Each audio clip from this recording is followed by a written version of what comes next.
Hare Ram, Hare Krishna, Krishna Krishna, Hare Ram, Hare Ram, Ram Ram, Hare Krishna, Krishna Krishna, Hare Ram, Hare Ram, Ram Ram, Hare Krishna, Krishna Krishna, Hare Krishna, Krishna Krishna, Hare Ram, Hare Ram, Ram Ram, Hare Krishna, Krishna Krishna, Hare Krishna, Krishna Krishna, Hare Ram, Hare Ram, Ram Ram, Hare Krishna, Krishna Krishna, Hare Ram, Hare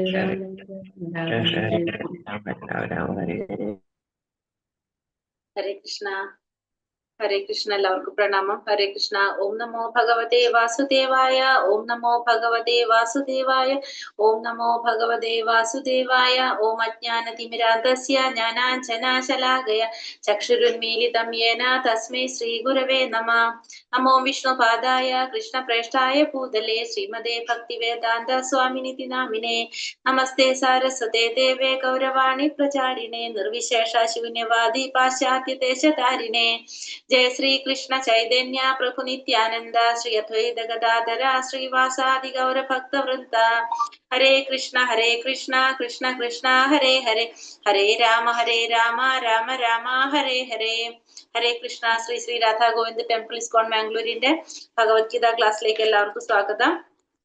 ഇന്ന് നമ്മൾ അധ്യായം 4 എടുക്കേണ്ടത്. ഹരേ കൃഷ്ണ. അധ്യായം 4 ജ്ഞാനയോഗം അല്ലെങ്കിൽ അതീന്ദ്രിയ ജ്ഞാനത്തെ കുറിച്ചാണ് നമ്മൾ 4ാമത്തെ അധ്യായത്തില് പഠിക്കാൻ പോകുന്നത്. അതീന്ദ്രിയ ജ്ഞാനം എന്ന് വെച്ചാൽ നമുക്കറിയാം അല്ലെ, ഭഗവാനെ കുറിച്ച് അതീന്ദ്രിയമായിട്ടുള്ള കാര്യങ്ങളെ കുറിച്ചുള്ള അറിവാണ്, അതായത് ഭഗവാനെ കുറിച്ചുള്ള അറിവാണ് നമ്മൾ കണ്ടതാണത്.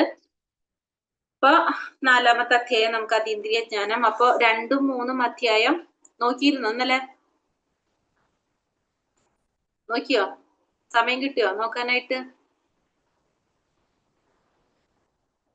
ഞാനൊരു കാര്യം ചെയ്യാം, 2ന്റെയും 3ന്റെ അധ്യായത്തിന്റെ ഒരു സമ്മറി പോലെ ജസ്റ്റ് ഇത്ര ശ്ലോകം വരെ ഇത്ര ശ്ലോകം വരെ എന്താ പറയുന്നെന്ന് ജസ്റ്റ് പറഞ്ഞു തരാൻ വെച്ചാൽ അത് ഇന്ന് നാളെ മറ്റന്നാൾ നോക്കിയിട്ട് ചെയ്തുതരാം കേട്ടോ. ഹരേ കൃഷ്ണ. നമുക്ക് 4ാമത്തെ അധ്യായത്തിലേക്ക് കടക്കാം. അപ്പൊ ഒന്ന് നമ്മളെ സമയം പോകും. 4ാമത്തെ അധ്യായം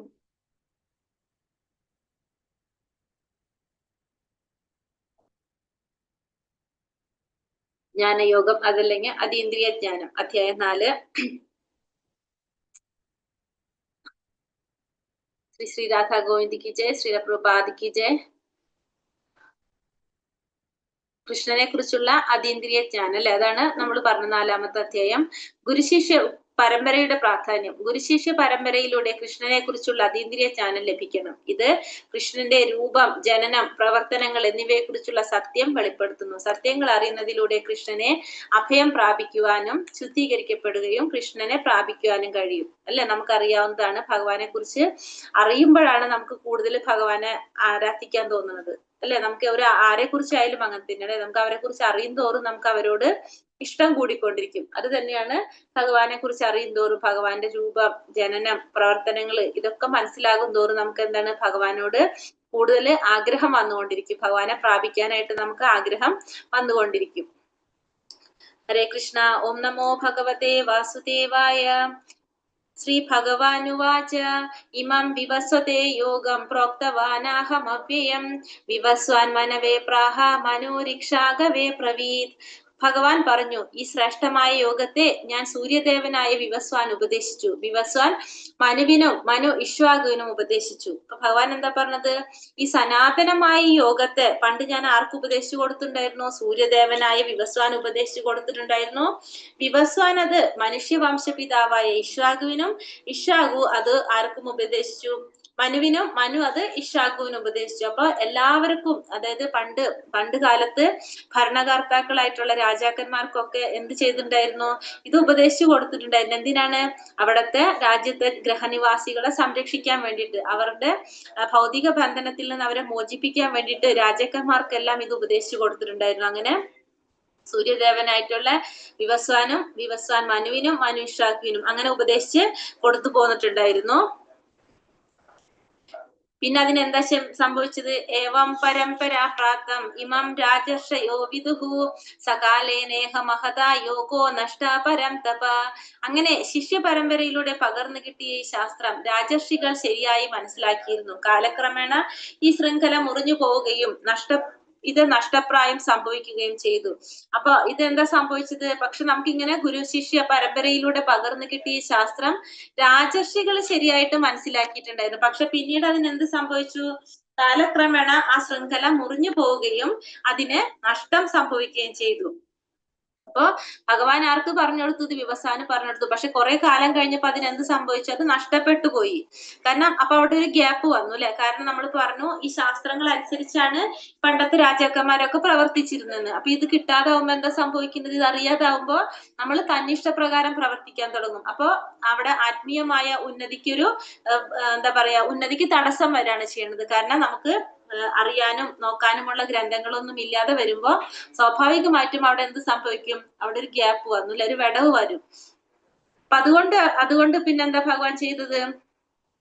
ഓക്കെ, അതിനു മുന്നേ നമ്മള് ശിഷ്യ പരമ്പരയെ കുറിച്ച് പറയായിരുന്നു അല്ലെ? അപ്പൊ ആ ഗുരു ശിഷ്യ പരമ്പരയെ കുറിച്ച് പറയാണ്. നമ്മൾ ഒന്നാമത്തെ ലെവലിൽ ജസ്റ്റ് പറഞ്ഞിട്ടുണ്ടായിരുന്നു തോന്നുന്നുണ്ട്. 4 തരം പരമ്പരകളാണുള്ളത്. നമ്മളെ ഈ പരമ്പര 4 തരത്തിലുള്ള സമ്പ്രദായങ്ങൾ, ഗുരു ശിഷ്യ പരമ്പര സമ്പ്രദായം 4 തരത്തിലാണ് പറയുന്നത്. എല്ലാത്തിന്റെയും അൾട്ടിമേറ്റ് ഗോൾ ആരാണ്? ഭഗവാൻ തന്നെയാണ്. എല്ലാതും എവിടേക്കാണ് എത്തുന്നത്? ഭഗവാനിലേക്ക് തന്നെയാണ് എത്തുന്നത്. പക്ഷെ 4 വഴി കൂടിയാണെന്ന് മാത്രമേ ഉള്ളൂ. ഒന്നാമത് നമ്മൾ ഫോളോ ചെയ്യുന്നത് ഏത് പരമ്പരയാണ്? ഓർമ്മയുണ്ടോ ആർക്കെങ്കിലും? ഇസ്കോൺ ഫോളോ ചെയ്യുന്നത് ഏത് പരമ്പരയാണെന്ന്? ബ്രഹ്മാവിൽ നിന്നുള്ള അല്ലെ? കാരണം ബ്രഹ്മമത്വ ഗൗഡീയ പരമ്പര. ഭഗവാൻ ബ്രഹ്മാവിന് പറഞ്ഞു കൊടുത്തു, ബ്രഹ്മാവ് നാരദ മഹർഷിക്ക് പറഞ്ഞു കൊടുത്തു. ആ പരമ്പരയാണ് നമ്മൾ ഫോളോ ചെയ്തു വരുന്നത്. ആ ബ്രഹ്മാവ് അതിന്റെ ആചാര്യനാണ് മധ്വാചാര്യര്. അപ്പൊ നമ്മൾ ഫോളോ ചെയ്യുന്ന പരമ്പര ബ്രഹ്മമത്വ ഗൗഡീയ പരമ്പര, ബ്രഹ്മാവിന്റെ ബ്രഹ്മസമ്പ്രദായം എന്ന് പറയും നമുക്കതിനെ. അത് ആരുടെയാണ്? അതിന്റെ ആചാര്യനാണ് മധ്വാചാര്യര്. അതിൽ നമ്മൾ എന്താ പറയണത്? ഭഗവാനാണ് പരമദിവ്യോത്തമ പുരുഷനായ ഭഗവാനെ കുറിച്ചാണ് പറയുന്നത് അല്ലെ? ഭഗവാനെ പ്രാപിക്കാനെ കുറിച്ച് തന്നെയാണ് നമ്മൾ അത് പറയുന്നത് തന്നെ. പിന്നെ വേറെ ഒരു സമ്പ്രദായം പറയുന്നത് ലക്ഷ്മി സമ്പ്രദായം. ലക്ഷ്മി സമ്പ്രദായത്തിന്റെ ആചാര്യൻ ആരാണ്? രാമാനുജാചാര്യനാണ് ലക്ഷ്മി സമ്പ്രദായം. ആ ലക്ഷ്മി സമ്പ്രദായത്തിലും എന്താ പറയണത്? ലാസ്റ്റ് എവിടേക്കാണ് എത്തേണ്ടത്? നമ്മള് ഭഗവാനെ പ്രാപിക്കണം തന്നെയാണ് പറയുന്നത്. പിന്നെ ശിവന്റെ, മഹാദേവന്റെ രുദ്ര സമ്പ്രദായം. ആ രുദ്ര സമ്പ്രദായത്തില് ആരാണ്? വിഷ്ണുസ്വാമിയാണ് അതിന്റെ ആചാര്യൻ. അതിന്റെ ആചാര്യനാണ് വിഷ്ണുസ്വാമി. ഇതിലും ആരെ കുറിച്ച് തന്നെ പറയുന്നത്? എല്ലാതും ഇതിന്റെ ലക്ഷ്യം ആരാണ്? ഭഗവാൻ തന്നെയാണ്. പക്ഷെ 4 തരത്തിലാണെന്ന് പറയുന്നു മാത്രം. പിന്നെ 4ാമത്തെ സമ്പ്രദായം 4 കുമാരന്മാരുടെ സമ്പ്രദായം. നിംബർക്കാചാര്യനാണ് അതിന്റെ ആചാര്യൻ. ആരാണ്? നിംബർക്കാചാര്യൻ. 4 കുമാരന്മാരുടെ, അതായത് ആരൊക്കെയാണ് 4 കുമാരന്മാര്? സനക, സനാതന, സനന്ദൻ എന്ന് പറഞ്ഞിട്ടുള്ള 4 കുമാരന്മാര്. അപ്പൊ ഇവരുടെയും ഇതിന്റെയും ലക്ഷ്യം എവിടേക്കാണ്?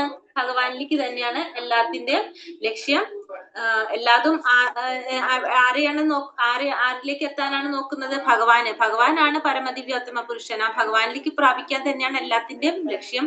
പക്ഷെ 4 രീതിയിലാണെന്ന് മാത്രമേ ഉള്ളൂ. ഒന്ന് ബ്രഹ്മാവിൽ നിന്ന് വരുന്ന സമ്പ്രദായം, ഭഗവാൻ ബ്രഹ്മാവിന് പറഞ്ഞു കൊടുത്ത് അത് വന്നിട്ടുള്ളത്. പിന്നെ 2ാമത് ലക്ഷ്മി ദേവിയിൽ നിന്ന് തുടങ്ങുന്നത്, പിന്നെ മഹാദേവനിൽ നിന്ന് സ്റ്റാർട്ട് ചെയ്യുന്നത്, പിന്നെ 4 കുമാരന്മാരിൽ നിന്ന് സ്റ്റാർട്ട് ചെയ്യുന്നത്. അപ്പൊ ഇതിന്റെ ആചാര്യന്മാര് ബ്രഹ്മമത്വ ഗൗഡീയ പരമ്പരയുടെ ബ്രഹ്മസമ്പ്രദായത്തിന്റെ മധ്വാചാര്യൻ, ശ്രീ സമ്പ്രദായത്തിന്റെ രാമാനുജാചാര്യൻ, രുദ്ര സമ്പ്രദായത്തിന്റെ വിഷ്ണുസ്വാമി, കുമാര സമ്പ്രദായത്തിന്റെ നിംബർക്കാചാര്യൻ. ഇതാണ് 4 ആചാര്യന്മാര്.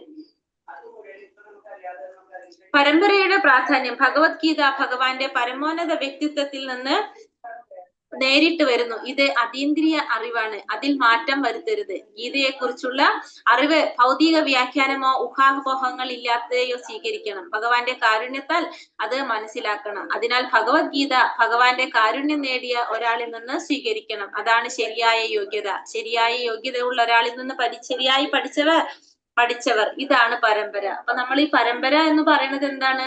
നമ്മൾ പറയുന്നത് ശരിയായ യോഗ്യതയുള്ള ഒരു വ്യക്തിയിൽ നിന്നായിരിക്കണം നമ്മൾ എന്ത് സ്വീകരിക്കേണ്ടത്? ഭഗവത്ഗീത സ്വീകരിക്കേണ്ടത്. ഭഗവാന്റെ കാരുണ്യം നേടിയ ശരിയായ യോഗ്യതയുള്ള ഈ ഗുരു പരമ്പരയിൽ നിന്ന് വരുന്ന ഒരു വ്യക്തിയിൽ നിന്നായിരിക്കണം നമ്മൾ സ്വീകരിക്കേണ്ടത്. അതിനാണ് നമ്മൾ എന്ത് പറയുന്നത്, ആ യോഗ്യതയുള്ള ഒരാളിൽ നിന്ന് ശരിയായി പഠിക്കുക. അതാണ് നമ്മൾ ഈ പറഞ്ഞ പരമ്പര എന്ന് പറയുന്നത് തന്നെ.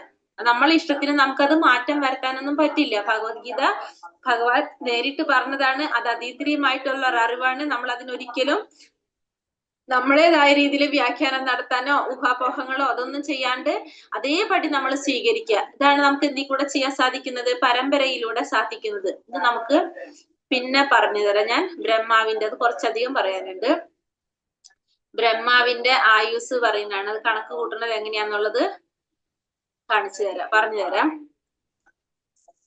ഹരേ കൃഷ്ണ. അടുത്തത് സ ഏവായം മയത്തേത്യ യോഗ പ്രോക്ത പുരാതനഃ ഭക്തോസി മേ സഖാ ചേതി രഹസ്യം ഹേതദുത്തമം. നീ എന്റെ ഭക്തനും മിത്രവുമായത് കൊണ്ടാണ് പരമപുരുഷനുമായി ബന്ധപ്പെടുത്തുന്ന ഈ പുരാതന ശാസ്ത്രം ഞാൻ വിവരിച്ചു തരുന്നത്. അതുകൊണ്ട് അതീന്ദ്രിയമായി ഈ ഗുപ്തജ്ഞാനം ഗ്രഹിക്കാൻ നിനക്ക് കഴിവുണ്ട്. അപ്പൊ അർജുനൻ എന്തുകൊണ്ടാണ് ഭഗവാൻ ഭഗവത്ഗീത പറഞ്ഞു കൊടുത്തത്? കാരണം അർജുനൻ ഭഗവാന്റെ മിത്രവുമാണ്, അതുപോലെ തന്നെ ഭക്തനുമാണ്. അതുകൊണ്ട് പരമപുരുഷനുമായി ബന്ധപ്പെട്ട ഈ അതീന്ദ്രിയ ജ്ഞാനം അറിയാനുള്ള കഴിവ് ആർക്കുണ്ട്, അതിനുള്ള യോഗ്യത ആർക്കുണ്ടെന്ന് പറയാണ് ഭഗവാൻ അർജുനൻ ഉണ്ടെന്ന് പറയാണ്. അതുകൊണ്ടാണ് ഭഗവാൻ അർജുനന് ഭഗവത്ഗീത പറഞ്ഞു കൊടുത്തത്. സാധാരണ നമ്മൾ രണ്ട് തരത്തിലുള്ള മനുഷ്യരാണ് ഈ ഭൗതിക ലോകത്തിൽ നമ്മൾ കാണുന്നത്. ഏതൊക്കെയാണ് രണ്ട് തരത്തിലുള്ള? ഒന്ന് ഭക്തന്മാരായിരിക്കും, ഒന്ന് ഭക്തി ഇല്ലാത്തവരായിരിക്കും, അസുരന്മാരായിരിക്കും. അപ്പൊ രണ്ട് തരത്തിലുള്ള മനുഷ്യരെ നമുക്ക് രണ്ടായിട്ട് തിരിക്കാം. ഒന്ന് ഭക്തിയുള്ളവരും ഒന്ന് ഭക്തി ഇല്ലാത്തവരും. ഭക്തി ഇല്ലാത്തവരുടെ കയ്യിലാണ് ഈ ശാസ്ത്രം കിട്ടിക്കഴിഞ്ഞാലുള്ള കാര്യം എന്തായിരിക്കും? ഭക്തന്മാരുടെ കയ്യിൽ കിട്ടിക്കഴിഞ്ഞാൽ എന്താണ്, അത് നല്ല രീതിയിൽ ഭഗവാൻ പറഞ്ഞത് അതേപടി മറ്റുള്ളവർക്ക് പറഞ്ഞു കൊടുത്ത് എല്ലാവരെയും ഭക്തിയിലേക്ക് കൊണ്ടുവരാൻ ശ്രമിക്കും. അതല്ല, ഭക്തി ഇല്ലാത്തവരുടെ കയ്യിലാണ് ഈ ശാസ്ത്രം കിട്ടിയാൽ അവരെന്താ ചെയ്യുക? അവരെന്തായിരിക്കും ചെയ്യുക? അവര് തെറ്റായ വഴിയിൽ ഉപദേശിക്കും മറ്റുള്ളവരെ, അല്ലെ? തെറ്റായ, അതായത് ഭഗവാൻ ഉണ്ടെന്ന് തന്നെ അവര് പറയുന്നില്ല, വിശ്വസിക്കുന്നില്ല. അപ്പൊ അവരെന്ത് ചെയ്യും? തെറ്റായ വഴിയിൽ പറഞ്ഞു കൊടുത്ത് മറ്റുള്ളവരെ എന്തിലേക്ക് നയിക്കും? തെറ്റായ രീതിയിലേക്ക് നയിച്ചു കൊണ്ടുപോകും. അപ്പൊ അസുരന്മാരുടെ കയ്യിലാണ് ഈ ശാസ്ത്രം കിട്ടിക്കഴിഞ്ഞാൽ അവര് ഈ സമൂഹത്തിലുള്ളവരെ മുഴുവൻ എന്തായിട്ട് മാറ്റും? തെറ്റായ രീതിയിലേക്ക് വഴിതിരിച്ചു വിടാനായിട്ടുള്ള സാധ്യതയാണുള്ളത്. പക്ഷെ ഭക്തന്മാരുടെ കയ്യിൽ കിട്ടിക്കഴിഞ്ഞാലോ അവര് എല്ലാവരും ഭക്തിയിലേക്ക് കൊണ്ടുവരാനായിട്ട് ശ്രമിക്കും. അപ്പൊ രണ്ട് തരത്തിലുള്ള മനുഷ്യർ നമുക്ക് രണ്ടായിട്ട് കാറ്റഗറി പറയും. ഒന്ന് ഭക്തിയുള്ളവരും, രണ്ട് ഭക്തി ഇല്ലാത്തവരും, അല്ലെ? രണ്ട് തരത്തിലാണ് മനുഷ്യരുണ്ടാവുക. അപ്പൊ ഭക്തന്മാരുടെ കയ്യിലാണ് നമുക്ക് ഈ ശാസ്ത്രം കിട്ടിക്കഴിഞ്ഞാൽ സ്വാഭാവികമായിട്ടും മറ്റുള്ളവരെ ശരിക്കും ഭക്തിയിലേക്ക് കൊണ്ടുവരാനായിട്ട് ശ്രമിക്കും. നേരെ മറിച്ച് ഭക്തി ഇല്ലാത്തവരെ കയ്യിൽ കിട്ടിക്കഴിഞ്ഞാൽ അവരെന്താ ചെയ്യാ? അവരുടെ മനസ്സിലെങ്ങനെയാണ്? ഭഗവാൻ ഇല്ല, ഭഗവാൻ എന്ന് പറഞ്ഞ സത്യം തന്നെ ഇല്ല. അപ്പൊ അവരെന്താ ചെയ്യുക? അവര് ആ രീതിയിലായിരിക്കും മറ്റുള്ളവർക്ക് പറഞ്ഞു കൊടുക്കുന്നത്. അപ്പൊ സ്വാഭാവികമായിട്ടും അവരെ വഴിതിരിച്ചു വിടാനാണ് സാധ്യതയുള്ളത്. അർജുന ഉവാച അപരം ഭവതോ ജന്മ പരം ജന്മാവിവസ്വതഃ കഥമേതത് വിജാനീയാം ത്വമാദൗ പ്രോക്തവാനിതി. അർജുനൻ പറഞ്ഞു, വിവസ്വാൻ എന്ന സൂര്യദേവൻ അങ്ങയേക്കാൾ വളരെ മുമ്പ് ജനിച്ചെന്നിരിക്കെ അങ്ങ് അദ്ദേഹത്തിന് ഉപദേശം നൽകിയെന്ന് പറയുന്നത് ഞാൻ എങ്ങനെ മനസ്സിലാക്കും? അർജുനൻ ചോദിക്കാണ്, വിവസ്വാൻ എന്ന സൂര്യദേവൻ അങ്ങയേക്കാൾ വളരെ മുമ്പ് ജനിച്ചെന്നിരിക്കെ അങ്ങ് വിവസ്വാൻ ഉപദേശം കൊടുത്തു എന്ന് പറയുന്നത് ഞാൻ എങ്ങനെയാണ് മനസ്സിലാക്കുക എന്നാണ് ആര് ചോദിക്കുന്നത്? ഇവിടെ അർജുനൻ ചോദിക്കുന്നത്. എന്തുകൊണ്ടാണ് അർജുനൻ ഈ ഒരു സംശയം ചോദിക്കുന്നത്? കാരണം ഭഗവാനെ കൊണ്ട് തന്നെ ആധികാരികമായിട്ട് പറയിപ്പിക്കാൻ വേണ്ടിയിട്ട്, അല്ലെ? ഭഗവാനാണ് പരമദിവ്യോത്തമ പുരുഷൻ എന്ന സത്യം ഭഗവാനെ കൊണ്ട് തന്നെ പറയിക്കാൻ വേണ്ടിയിട്ടാണ് അർജുനൻ ഇങ്ങനൊരു സംശയം ആരോട് ചോദിക്കുന്നത്?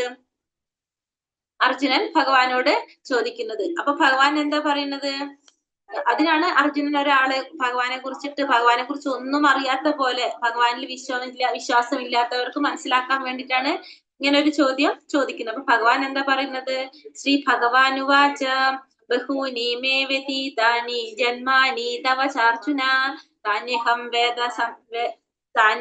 വേദ സർവാണി നത്വം വേദ പരം തപ. ഭഗവാൻ പറഞ്ഞു, ശത്രുക്കളെ കീഴടക്കുന്നവനെ, എനിക്കും നിനക്കും എണ്ണമറ്റ ജന്മങ്ങൾ കഴിഞ്ഞു പോയിരിക്കുന്നു. എനിക്കതെല്ലാം ഓർക്കാൻ കഴിയും, നിനക്കതെല്ലാം ഓർക്കാൻ സാധിക്കില്ല. എന്തുകൊണ്ടാണ് അങ്ങനെ സംഭവിക്കുന്നത്? ഭഗവാനും അർജുനനും കുറെ ജന്മങ്ങൾ കഴിഞ്ഞു പോയിട്ടുണ്ട്. പക്ഷെ ഭഗവാൻ അതെല്ലാം ഓർക്കാൻ സാധിക്കുന്നു, അർജുനൻ അതെല്ലാം ഓർക്കാൻ സാധിക്കുന്നില്ല. എന്തുകൊണ്ടാണത്? പറയാലോ അപ്പൊ നമുക്ക്. ഹരേ കൃഷ്ണ. ഹരേ കൃഷ്ണ.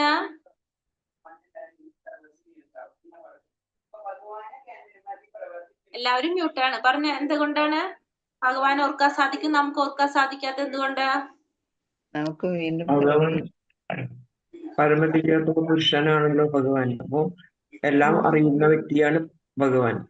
അതെ, പല ജന്മങ്ങൾ കഴിഞ്ഞിട്ടുണ്ട്. അതെ. നമുക്ക് എന്തുകൊണ്ട് ഓർക്കാൻ സാധിക്കുന്നില്ല? പല ജന്മങ്ങൾ കഴിഞ്ഞുണ്ട്. നമ്മൾ ഒരു ജന്മം കഴിഞ്ഞ് വീണ്ടും വേറെ ജന്മത്തിൽ കൂടെ ജനിക്കുന്നു. അപ്പൊ നമുക്ക് അത് ഓർക്കാനായിട്ട് ബുദ്ധിമുട്ടാണ്. അതിന് കറക്റ്റ് ആയിട്ട് നമ്മൾ അതിനൊരു കാര്യം പറഞ്ഞു. നമ്മളെ ഒരു ശരീരം ജീവാത്മാക്കളെ ഓരോ ശരീരം മാറിക്കൊണ്ടിരിക്കുക. പരമാത്മാവ് ഒന്ന് തന്നെയല്ലേ? അതെ, അതിന് നമ്മൾ പറഞ്ഞെന്താണ്, ജീവാത്മാവിന്റെ പ്രത്യേകത തന്നെ ശരീരം മാറുന്നതോടുകൂടി എന്താ സംഭവിക്കുന്നത്? ജീവാത്മാവിന് മുൻജന്മത്തിലെ സ്മരണകളെല്ലാം ഇല്ലാതാകും അല്ലെ? എന്തുകൊണ്ടാണ് അപ്പൊ സാധിക്കാത്തത്? ഭഗവാന്റെ ശരീരവും ആത്മാവും തമ്മിൽ യാതൊരു വ്യത്യാസവും ഇല്ല അല്ലെ? ഭഗവാൻ അതീന്ദ്രിയനാണ്. ഭഗവാന്റെ ശരീരവും ആത്മാവും തമ്മിൽ യാതൊരു വ്യത്യാസവും ഇല്ല. പക്ഷെ ജീവാത്മാക്കളുടെ ശരീരം. അർജുനന് സംശയം വരുന്നത് ഭഗവാൻ ഇപ്പോൾ ജനിച്ചു എന്നുള്ള വിചാരിച്ചിട്ടായിരിക്കും ചോദിക്കുന്നത് അല്ലെ? ഇപ്പോഴത്തെ ജനനം എന്ന് വിചാരിച്ചിട്ടായിരിക്കും. അതെ, ഭഗവാൻ മുന്നേ ജനിച്ച ഭഗവാന് ഇപ്പൊ നമ്മളെ പോലെയാണ് അർജുനൻ ചോദിക്കുന്നത്. അർജുനൻ ചോദിക്കുന്നത് മുഴുവൻ അർജുനൻ ശാരീരിക ബോധത്തിൽ നിന്നുകൊണ്ടാണ് ചോദിക്കുന്നത്. അതായത് നമ്മളെങ്ങനെയാണോ ചോദിക്കുക അതേപോലെ. അപ്പൊ അർജുനൻ ഭഗവാൻ അവിടെ എങ്ങനെയായിട്ടാ കാണുന്നത്? അപ്പൊ സാധാരണ ഒരു മനുഷ്യനായിട്ടാണ് അർജുനൻ കാണുന്നത്. ഭഗവാനിലെ ഒട്ടും അറിയാത്ത ഒരു സാധാരണ ഒരു മനുഷ്യനെ പറ്റിയിട്ട് ഒന്നും അറിയാത്ത, കൃഷ്ണനെ പറ്റി അറിയാത്ത ഒരാളുണ്ടാവില്ലേ? അങ്ങനെ ഒരാളായിട്ടാണ് ഇവിടെ ആര് ചോദ്യം ചോദിക്കുന്നത്? അർജുനൻ ചോദ്യം ചോദിക്കുന്നത്. അപ്പോ ഭഗവാൻ എന്താ പറയുന്നത്? അപ്പോഴാണ് നമുക്ക് അർജുനനോട് പറഞ്ഞു കൊടുക്കുന്നത്. കാരണം എന്താണ്? നമുക്കറിയാം അല്ലെ, ശരീരം മാറുന്നതോടുകൂടി എന്ത് സംഭവിക്കുകയാണ്? ശരീരം മാറുന്നതോടുകൂടി നമ്മുടെ ഓർമ്മ മുഴുവനും നശിച്ചു പോവുകയാണ്. നമുക്ക് കഴിഞ്ഞ ജന്മത്തിൽ ഒരു ഓർമ്മ നമുക്ക് ഉണ്ടാവില്ല. പക്ഷെ ഭഗവാന്റെ ശരീരവും ആത്മാവും തമ്മിൽ വ്യത്യാസമില്ല. ഭഗവാൻ അതീന്ദ്രിയനായതുകൊണ്ട് ഭഗവാൻ അല്ലാതെ അറിയാൻ സാധിക്കും. പക്ഷെ നമുക്കതൊന്നും ഓർക്കാനായിട്ട് സാധിക്കില്ല. ഭഗവാൻ സച്ചിദാനന്ദ സ്വരൂപനായതുകൊണ്ട് ഭഗവാൻ എപ്പോഴും ഉള്ളതാണ്. ഭഗവാൻ അല്ലാതെ അറിയാൻ സാധിക്കും. പക്ഷെ നമുക്കതൊന്നും അറിയാനായിട്ട് സാധിക്കില്ല. നമുക്ക് കഴിഞ്ഞ ജന്മത്തിലെ ഓർമ്മ അവിടെ വെച്ച് തീർന്നു. പുതിയ ശരീരം സ്വീകരിക്കുമ്പോൾ അവിടെ നിന്ന് സ്റ്റാർട്ട് ചെയ്യാണ് ചെയ്യുന്നത്. അത് കാരണം കൊണ്ട് നമുക്കതൊന്നും അറിയാൻ സാധിക്കില്ല. പക്ഷെ ഭഗവാൻ അതെല്ലാം അറിയാൻ സാധിക്കും. അന്നും ആരുണ്ടായിരുന്നു? നമ്മളെല്ലാവരും ഉണ്ടായിരുന്നു. അർജുനൻ ഉണ്ടായിരുന്നു, ഭഗവാൻ ഉണ്ടായിരുന്നു. വേറെ ഏതോ പേരിലായിരുന്നു ഉണ്ടായിരുന്നത്. പക്ഷെ അത് അർജുനൻ അറിയില്ല, ഭഗവാൻ അറിയാം. അപ്പൊ ശരീരം മാറുന്നതോടുകൂടി ജീവാത്മാവിന്റെ ഓർമ്മ മുഴുവൻ എന്താണ്? ഇല്ലാതാകാണ് ചെയ്യുന്നത് അല്ലെ? അപ്പൊ ഭഗവാന് പക്ഷെ അങ്ങനെ സംഭവിക്കുന്നില്ല. അജോപി സന്ന വ്യായാത്മാ ഭൂതാനാമീശ്വരോപി സൻ പ്രകൃതിയും സ്വാമതിഷ്ഠായ സംഭവാമാത്മമായ. എനിക്ക് പിറവിയില്ല, എന്റെ അതീന്ദ്രിയ ശരീരത്തിന് നാശം സംഭവിക്കുന്നില്ല, ജീവജാലങ്ങൾക്കെല്ലാം അധിപതിയാണ് ഞാൻ. എന്നിരിക്കലും യുഗം തോറും എന്റെ ആദിമവും അതീന്ദ്രിയവുമായ രൂപത്തിൽ ഞാൻ അവതരിക്കുന്നു. അപ്പൊ ഭഗവാൻ പറയാണ്, ഭഗവാന് പിറവിയില്ല, ഭഗവാന്റെ അതീന്ദ്രിയമായ ശരീരത്തിന് നാശം നേരിടുന്നില്ല, ജീവജാലങ്ങളുടെ എല്ലാം അധിപതിയാണ് ഭഗവാൻ. അപ്പോ എല്ലാ യുഗത്തിലും ഓരോ യുഗത്തിലും ഭഗവാൻ അവതരിക്കുന്ന പറഞ്ഞല്ലേ, ആദിമവും അതീന്ദ്രിയമായ രൂപത്തിൽ ഭഗവാൻ അവതരിച്ചു കൊണ്ടിരിക്കുന്നു. അപ്പൊ സാധാരണ ഇപ്പൊ നമ്മളുടെ മുന്നിൽ സാധാരണ മനുഷ്യനായിട്ട് നമുക്ക് തോന്നാം, കാഴ്ചയിൽ തോന്നിക്കഴിഞ്ഞാലും കഴിഞ്ഞു പോയ എന്താ പറയാ, ഭഗവാൻ കഴിഞ്ഞു പോയ കാര്യങ്ങളൊക്കെ ഭഗവാൻ അറിയാൻ സാധിക്കും. കാരണം നമുക്കാണ് ഭഗവാനെ സാധാരണ മനുഷ്യനായിട്ട് തോന്നുന്നത്. ഭഗവാൻ ആര് തന്നെയാണ്? അതീന്ദ്രിയനായിട്ടുള്ളത് തന്നെയാണ്, അതീന്ദ്രിയൻ തന്നെയാണ് ഭഗവാൻ. അതുകൊണ്ട് ഭഗവാൻ എല്ലാം ഓർക്കാൻ സാധിക്കും. പക്ഷെ നമുക്ക് ഇതൊന്നും അറിയാനോ ഓർക്കാനോ സാധിക്കില്ല. ഭഗവാനും നമ്മളും തമ്മിലുള്ള വ്യത്യാസം എന്തൊക്കെയാണ്? അപ്പൊ തന്നെ നമുക്ക് പറഞ്ഞു അല്ലെ, ഭഗവാനും നമ്മളും തമ്മിലുള്ള വ്യത്യാസം എന്താണ്? ശരീരത്തിന്റെ കാര്യത്തിൽ നാശമില്ല. ഭഗവാന്റെ അതീന്ദ്രിയ ശരീരത്തിനും നാശമില്ല.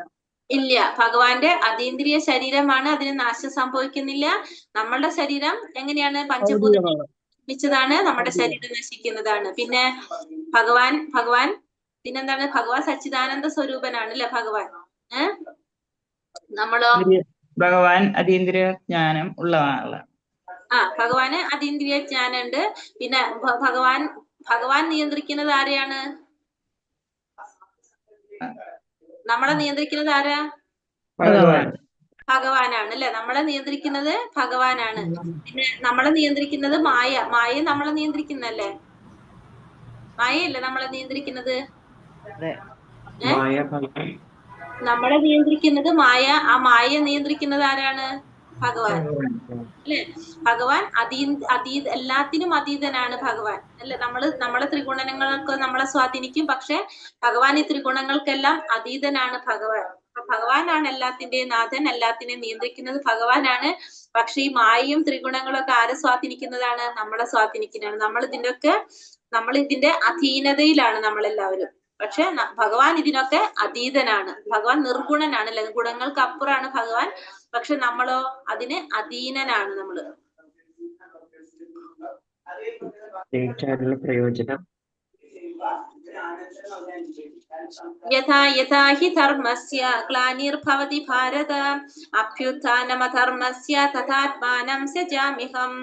എപ്പോൾ എവിടെ ധർമാചരണത്തിന് ക്ഷയം നേരിടുന്നുവോ, എപ്പോൾ അധർമ്മം തഴച്ചു വളരുന്നുവോ, അപ്പോഴെല്ലാം ഞാൻ അവതരിക്കുന്നു. അപ്പൊ ഭഗവാൻ എപ്പോഴൊക്കെ അവതരിക്കുന്നത്?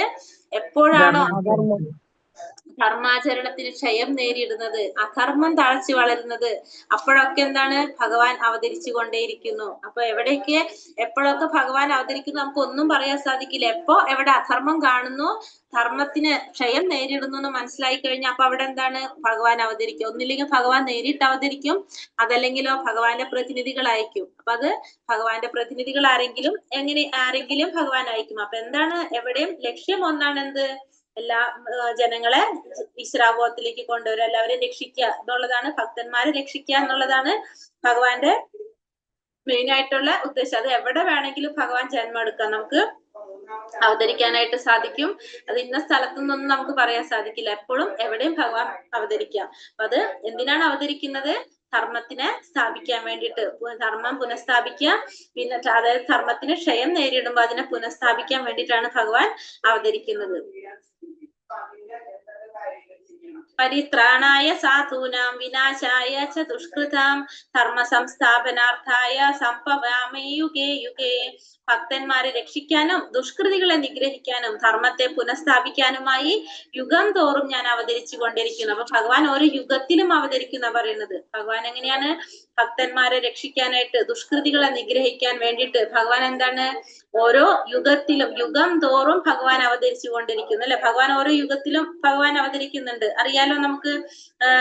എന്താണ് ഭഗവാൻ സത്യയുഗത്തിൽ ഭഗവാൻ ആരായിട്ടാ വരുന്നത്? ഓരോ യുഗത്തിലും ഭഗവാൻ അവതരിക്കുന്നുണ്ട്. സത്യയുഗത്തിൽ ഭഗവാൻ ആരായിട്ട് അവതരിച്ചതായിട്ട് അറിയോ? സത്യയുഗത്തിൽ ഭഗവാൻ ആരവതാരം എടുത്തത്? സത്യയുഗത്തില് നരസിംഹ. ഹരേ കൃഷ്ണ. ആരാണ് സത്യയുഗത്തിൽ അവതരിച്ചത്? ആരായിട്ടാണ്? ഭഗവാൻ നരസിംഹദേവനായിട്ട് അല്ലെ?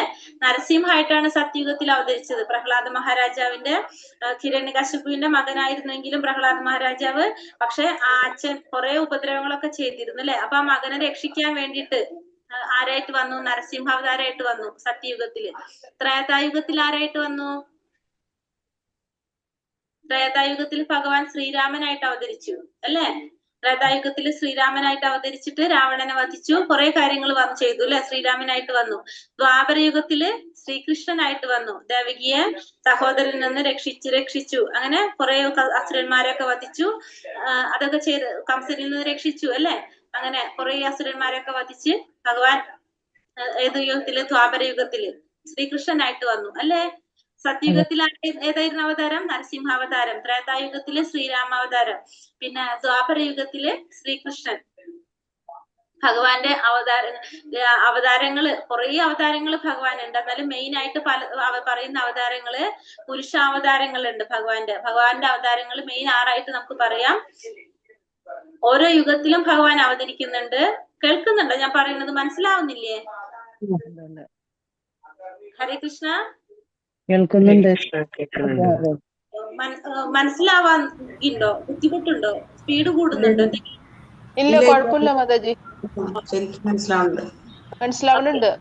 അപ്പൊ ഭഗവാൻ അവതരിച്ചത് നമ്മൾ പറഞ്ഞു, ഭഗവാൻ ഓരോ യുഗത്തിലും ഭഗവാൻ അവതരിക്കുന്നില്ല. സത്യയുഗത്തിൽ നരസിംഹമായിട്ട് അവതരിച്ചു, ത്രേതായുഗത്തിൽ ശ്രീരാമനായിട്ട് വന്നു, ദ്വാപര യുഗത്തിൽ ശ്രീകൃഷ്ണനായിട്ട് വന്നു. അപ്പൊ ഭഗവാന്റെ അവതാരങ്ങളെ കുറിച്ച് പറയുകയാണെങ്കിൽ നമുക്ക് ആകെ നമ്മൾ കേട്ടിട്ടുള്ളത് എത്ര അവതാരമാണ് ഭഗവാന്റെ?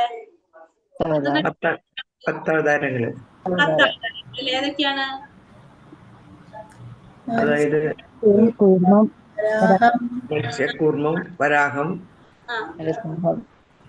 വാമൻ, വാമനൻ, മത്സ്യകൂർമ്മം, വരാഹ, വാമനസ് ജനാർദ്ദനൻ, കൂർമ്മം, വരാഹം അങ്ങനെ പറഞ്ഞിട്ടുള്ളത് കൂർമ്മം, വരാഹം, അതൊക്കെയാണ് വാമനൻ. അല്ലെ? അതാണ് നമുക്ക് കേട്ടിട്ടുള്ള അവതാരം. പക്ഷെ ഭഗവാന്റെ അവതാരത്തിന് പറയുന്നത് തിരമാല പോലെ അവതാരം ഉണ്ടെന്നാ പറയുന്നത് ഭഗവാൻ. അത്രയും അവതാരങ്ങൾ ഭഗവാൻ ഉണ്ട്. ഇതല്ല ഭഗവാന്റെ അവതാരം, ഇത്രയല്ല ഇനിയും ഇഷ്ടത്തിനുണ്ടെന്ന് ഭാഗവതത്തിൽ പറയുന്നത്. അപ്പൊ ഭഗവാന്റെ അവതാരങ്ങളെ 6 ആയിട്ട് തിരിച്ചിട്ടുണ്ട്. ഒന്ന് പുരുഷാവതാരങ്ങള്, ഒരെണ്ണം ഏതാണ് പറയണത്? പുരുഷാവതാരങ്ങള്. പുരുഷാവതാരങ്ങൾ എന്ന് പറയുന്നത് അതായത് നമ്മള് വിഷ്ണുമൂർത്തികളെ പറഞ്ഞില്ലേ 3? ഏതൊക്കെയാണ്? കാരണോദകശായി വിഷ്ണു, ഗർഭോദകശായി വിഷ്ണു, ക്ഷീരോദകശായി വിഷ്ണു. 3 വിഷ്ണുമൂർത്തികളെ കുറിച്ച് പറഞ്ഞില്ലേ നമ്മള്? ഓർമ്മയുണ്ടോ? ഭഗവാന്റെ പുരുഷാവതാരങ്ങള്. അപ്പൊ ഭഗവാന്റെ 3 പുരുഷാവതാരങ്ങൾ 3 എണ്ണം ഏതൊക്കെയാണ്? കാരണോദകശായി വിഷ്ണു, ഗർഭോദകശായി, ക്ഷീരോദകശായി വിഷ്ണു. അതാണ് ഭഗവാന്റെ പുരുഷാവതാരങ്ങള്. അത് 3 എണ്ണം. പിന്നെ ഭഗവാന്റെ ഗുണാവതാരങ്ങള്. ഗുണാവതാരങ്ങൾ എന്ന് പറഞ്ഞാല് 3 എണ്ണം. നമ്മളെ ഗുണാവതാരങ്ങൾ 3 എണ്ണം. അതേതൊക്കെയാണ്? ബ്രഹ്മ, വിഷ്ണു, മഹേശ്വരൻ. അതാണ് ഭഗവാന്റെ ഗുണാവതാരങ്ങള്. അതായത് ബ്രഹ്മാവ്, വിഷ്ണു, മഹേശ്വരൻ. ഇത് ഭഗവാന്റെ ഗുണാവതാരാണത്. മനസ്സിലായോ? അതായത് ഓരോ ഗുണത്തിന് ഒരു അധിപനുണ്ട്. സത്വഗുണത്തിന്റെ അധിപനാണ് ആര്? വിഷ്ണു. തമോ ഗുണം മഹേശ്വരൻ, അല്ലെ? അങ്ങനെ ഓരോ ഗുണത്തിന് അവതാരങ്ങളായിട്ട് പറഞ്ഞാണ് ഭഗവാന്റെ ഗുണാവതാരം എന്ന് പറയുന്നത്. അപ്പൊ ഏതൊക്കെയാണത്? ബ്രഹ്മ, വിഷ്ണു, 3 അവതാരങ്ങള്. പിന്നെ ഭഗവാന്റെ ലീലാവതാരങ്ങള്. ലീലാവതാരങ്ങൾ എന്ന് പറയുമ്പോ ലീലാവതാരങ്ങൾ ഇഷ്ടത്തിനുണ്ട് ഭഗവാന്റെ. അതിലാണ് നമ്മൾ ഈ പറഞ്ഞ ഇതൊക്കെ വരുന്നത്. ഏത്? മത്സ്യം, കൂർമ്മം, വരാഹം ഒക്കെ ഉണ്ടല്ലോ. അങ്ങനെ ഒരു 25 എണ്ണം ഭാഗവതത്തിൽ തന്നെ ഇങ്ങനെ കൗണ്ട് ചെയ്തിട്ട് പറഞ്ഞിട്ടുണ്ട്. അത്രയും അവതാരങ്ങൾ ഭഗവാന്റെ ലീലാവതാരത്തിൽ വരുന്നുണ്ട്. അതായത് ഓരോ ലീലകൾ ചെയ്യുമ്പോഴും ഭഗവാൻ അവതരിക്കുകയാണ്. ഓരോ ലീലയ്ക്ക് വേണ്ടിയിട്ട് ഭഗവാൻ ഓരോ അവതാരം എടുക്കുകയാണ്. അപ്പൊ അതൊക്കെ ഭഗവാന്റെ അവതാരത്തിൽ വരാണ്, അല്ലെ? അപ്പൊ ലീലാവതാരങ്ങൾ 3 അവതാരം ഇപ്പൊ നമ്മൾ കണ്ടു. പുരുഷാവതാരം, ഗുണാവതാരം, ലീലാവതാരം. പിന്നെ വരുന്നത് ശക്തിയാവേശ അവതാരം. അതായത് ഭഗവാന്റെ ഒരു ചെറിയൊരു പേഴ്സൻറ്റേജ് അല്ലെങ്കിൽ ചെറിയൊരു അംശം ശക്തി കൊടുത്തിട്ട് അവതരിക്കുന്നത്. അതാണ് ശക്തിയാവേശ അവതാരം എന്ന് പറയുന്നത്. ആ ശക്തിയാവേശ അവതാരത്തിൽ വരുന്നത് ആരൊക്കെയാണ്? ബ്രഹ്മദേവനും നാരദ മഹർഷിയൊക്കെ ആരാണ്? ശക്തിയാവേശ അവതാരങ്ങളാണ് ഭഗവാന്റെ. ബ്രഹ്മദേവനും നാരദ മഹർഷിയൊക്കെ ഭഗവാന്റെ ചെറിയൊരു എന്താ പറയാ അംശത്തിൽ നിന്ന്, ശക്തിയിൽ നിന്ന് ഉണ്ടാകുന്നതാണ്. അപ്പൊ അതൊക്കെ എന്തെന്ന്? ശക്തിയാവേശ അവതാരങ്ങൾ. ഭഗവാന്റെ വിഭൂതികളൊക്കെ ഉണ്ടല്ലോ, അതൊക്കെ നമുക്ക് എന്ത് പറയാം? ശക്തിയാവേശ അവതാരം എന്ന് പറയാം. അപ്പൊ 4ാമത്തെ അവതാരം നമ്മൾ കണ്ടു, ശക്തിയാവേശ അവതാരം. പിന്നെ മന്വന്തരാവതാരം. മന്വന്തരാവതാരം എന്ന് വെച്ചിട്ടുണ്ടെങ്കില് മനുവിനെ കേട്ടിട്ടുണ്ടല്ലോ നമ്മള്, മനുഷ്യവംശ പിതാവായിട്ടുള്ള മനു. 14 മനുക്കളുണ്ട്. അപ്പൊ ഓരോ മനുക്കളിലും ഓരോ മന്വന്തരത്തിൽ എന്നാ പറയാ. ഒരു മനുവിന്റെ കാലയളവിനാണ് നമ്മള് മന്വന്തരം എന്ന് പറയുന്നത്. ഒരു മനുവിന്റെ കാലയളവിന് നമ്മള് മന്വന്തരം എന്ന് പറയും. ഞാൻ അത് പറഞ്ഞുതരാം. ബ്രഹ്മാവിന്റെ അത് പറയുമ്പോ ഞാൻ പറഞ്ഞുതരാം ഡീറ്റെയിൽ ആയിട്ട്. അപ്പൊ ഞാനിത് അവതാരം പറഞ്ഞപ്പോ പറയുന്നതാണ്. അപ്പൊ ഓരോ മന്വന്തരത്തിലും ഭഗവാൻ അവതരിക്കുന്നുണ്ട്. അപ്പൊ 14 മനുക്കളുണ്ട്. അപ്പൊ 14 മന്വന്തരം ഉണ്ടാവും. അപ്പൊ 14 മനുക്കളുടെ കാലയളവിലും എന്താണ്? ഭഗവാൻ അവതരിച്ചു കൊണ്ടിരിക്കും. അതാണ് മന്വന്തര അവതാരം. ഓരോ മന്വന്തരത്തിലും ഭഗവാൻ അവതരിക്കും. മന്വന്തരം എന്ന് പറഞ്ഞാല് ഒരു മനുവിന്റെ കാലയളവ്. അതാണ് മന്വന്തരം എന്ന് പറയുന്നത്. അപ്പൊ ഓരോ മന്വന്തരത്തിലും ഭഗവാൻ അവതരിക്കും. അതാണ് മന്വന്തര അവതാരങ്ങള്. പിന്നെ യുഗാവതാരം. ഓരോ യുഗത്തിലും ഭഗവാൻ അവതരിക്കും. അതാണ് എന്ത്? യുഗാവതാരം എന്ന് പറയുന്നത്. അപ്പൊ അങ്ങനെ 6 തരത്തിലാണ് ഭഗവാന്റെ അവതാരങ്ങൾ ഉള്ളത്. ഏതൊക്കെയാണ്? പുരുഷാവതാരം, ഗുണാവതാരം, ലീലാവതാരം, ശക്തിയാവേശ അവതാരം, പിന്നെ മന്വന്തര അവതാരം, യുഗാവതാരം. ഇങ്ങനെ 6 അവതാരങ്ങളാണ് ഭഗവാനുള്ളത്. അപ്പൊ ഇതില് ഈ അവതാരങ്ങൾ ഇതിന്റെ ഡീറ്റെയിൽ ആയിട്ട് ഞാൻ നോക്കിയിട്ട് ഭാഗവതത്തിൽ നിർത്തിട്ടര വേണമെങ്കിൽ. ഇല്ലെങ്കിൽ നിങ്ങൾ പിന്നീടുത്തെ ക്ലാസ്സുകളിൽ മുള്ളിക്ക് പോകുമ്പോൾ അത് ഡീറ്റെയിൽ ആയിട്ട് പഠിച്ചു പോകും. ഇവിടെ നമുക്ക് ഇത്ര അറിയാം, 6 അവതാരങ്ങളുണ്ട് ഭഗവാന്റെ. പുരുഷാവതാരം, ലീലാവതാരം, ഗുണാവതാരം, ശക്തിയാവേശാവതാരം, മന്വന്തരാവതാരം, യുഗാവതാരം. ഇങ്ങനെ 6 അവതാരങ്ങളാണ് ഭഗവാന്റെ ഉള്ളത്. അപ്പൊ ഭഗവാൻ നമുക്ക് പറഞ്ഞു ഓരോ യുഗത്തിലും ഭഗവാൻ അവതരിക്കും. എല്ലാവരുടെയും ലക്ഷ്യം എന്താണ്? ഭക്തന്മാരെ രക്ഷിക്കുക, ദുഷ്കൃതികളെ നിഗ്രഹിക്കുക, ധർമ്മം പുനഃസ്ഥാപിക്കുക എന്നുള്ളതാണ് എല്ലാവരും ഭഗവാന്റെ ലക്ഷ്യം. വന്നിട്ട് ജന്മകർമ്മച്ച മേ ദിവ്യം ഏവം യോ വേതി തത്വതഃ വ്യക്താദേഹം പുനർജന്മ നൈതി മാമേതി സോർജുന. അല്ലയോ അർജുന, എന്റെ ജനനത്തിന്റെയും പ്രവൃത്തികളുടെയും അതീന്ദ്രിയ സ്വഭാവം ഗ്രഹിച്ചവർ മരണശേഷം വീണ്ടും ഭൗതിക ലോകത്തിൽ പിറക്കുന്നില്ല, അവർ ശാശ്വതമായി എന്റെ ലോകത്തിലെത്തുന്നു. അപ്പൊ ഇവിടെ എന്താ പറയണത്? ഭഗവാന്റെ ജന്മത്തിന്റെയും പ്രവൃത്തികളുടെയും അതീന്ദ്രിയ സ്വഭാവം ഗ്രഹിച്ചാൽ എന്താ ഗുണം അവർക്ക്? അവർ വീണ്ടും ഈ ഭൗതിക ലോകത്തിൽ ജന്മം എടുക്കേണ്ടതായിട്ട് വരില്ല. അവർക്ക് ഭഗവാന്റെ ആ ശാശ്വതമായ ലോകത്തിലേക്ക് പോകാനായിട്ട് സാധിക്കും. എപ്പോഴാണ് ഭഗവാനെ കുറിച്ച് മനസ്സിലാക്കിയത്? ഭഗവാൻ ആരാണ്? ഭഗവാനെ ആ തത്വത്തിൽ മനസ്സിലാക്കിയ, സത്യത്തിൽ ഭഗവാനെ കുറിച്ച് മനസ്സിലാക്കുക.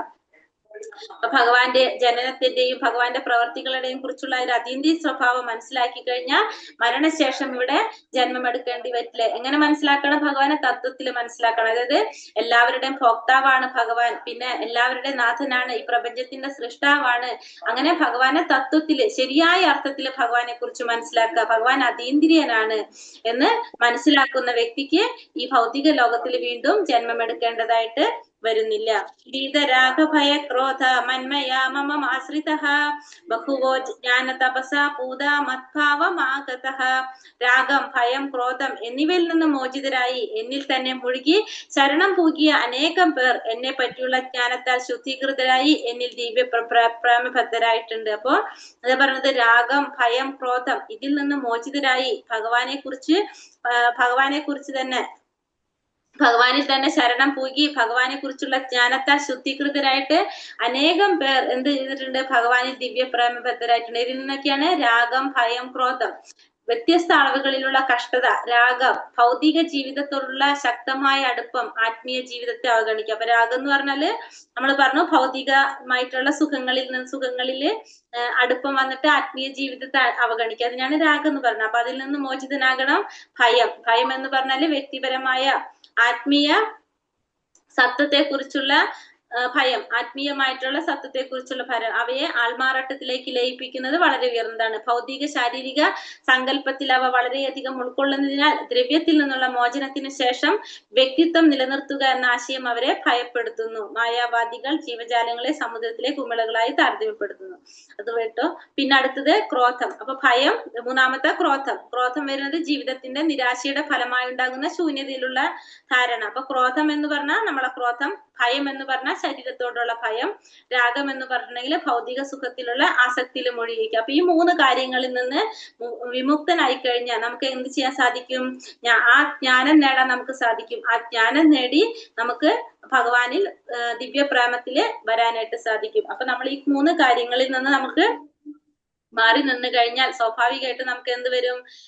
ഭഗവാനോട് ആസക്തി ഉണ്ടാകാനായിട്ട്, ഭഗവാനിൽ ദിവ്യപ്രേമം വരാനായിട്ടുള്ള സാധ്യതയുണ്ട്. അപ്പൊ അങ്ങനെ ശുദ്ധീകൃതരായിട്ട് ഈ 3 കാര്യങ്ങളിൽ നിന്ന് ശുദ്ധീകൃതരായി ഭഗവാനിൽ ദിവ്യപ്രേമ ബദ്ധരായിട്ടുണ്ടെന്നാ പറയുന്നത്.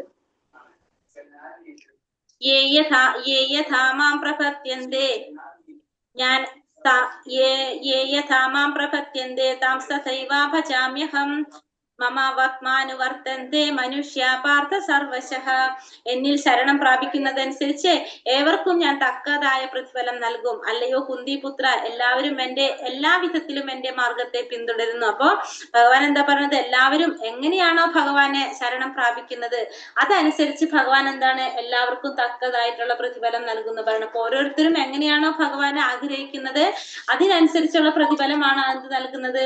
ഭഗവാൻ ഓരോരുത്തർക്കും നൽകുന്നത്. ഇപ്പൊ ഭഗവാൻ നമ്മൾ എപ്പോഴും ഭഗവാന്റെ കൂടെ നിൽക്കണം എന്ന് നമുക്ക് ആഗ്രഹിച്ചു കഴിഞ്ഞാൽ ഭഗവാൻ അതിനുള്ള അവസരം തരും. അല്ലെങ്കിൽ ഭഗവാൻ എപ്പോഴും സേവിക്കണം എന്ന് ആഗ്രഹിച്ചു കഴിഞ്ഞാൽ ഭഗവാൻ അതിനുള്ള അവസരം തരും. അപ്പൊ നമ്മൾ എങ്ങനെയാണോ ഭഗവാനെ പ്രാപിക്കണം നമ്മൾ ആഗ്രഹിക്കുന്നത് അതനുസരിച്ചുള്ള പ്രതിഫലം അല്ലെങ്കിൽ ആ രീതിയിലുള്ള മാർഗത്തിലേക്കാണ് നമ്മളെ ഭഗവാൻ വിടുന്നത്. അപ്പൊ 5 തരത്തിൽ നമുക്ക് ഭഗവാനെ പ്രാപിക്കാനായിട്ട് സാധിക്കും. അതായത് 5 തരത്തിലാണ് മുക്തി പറയുന്നത്.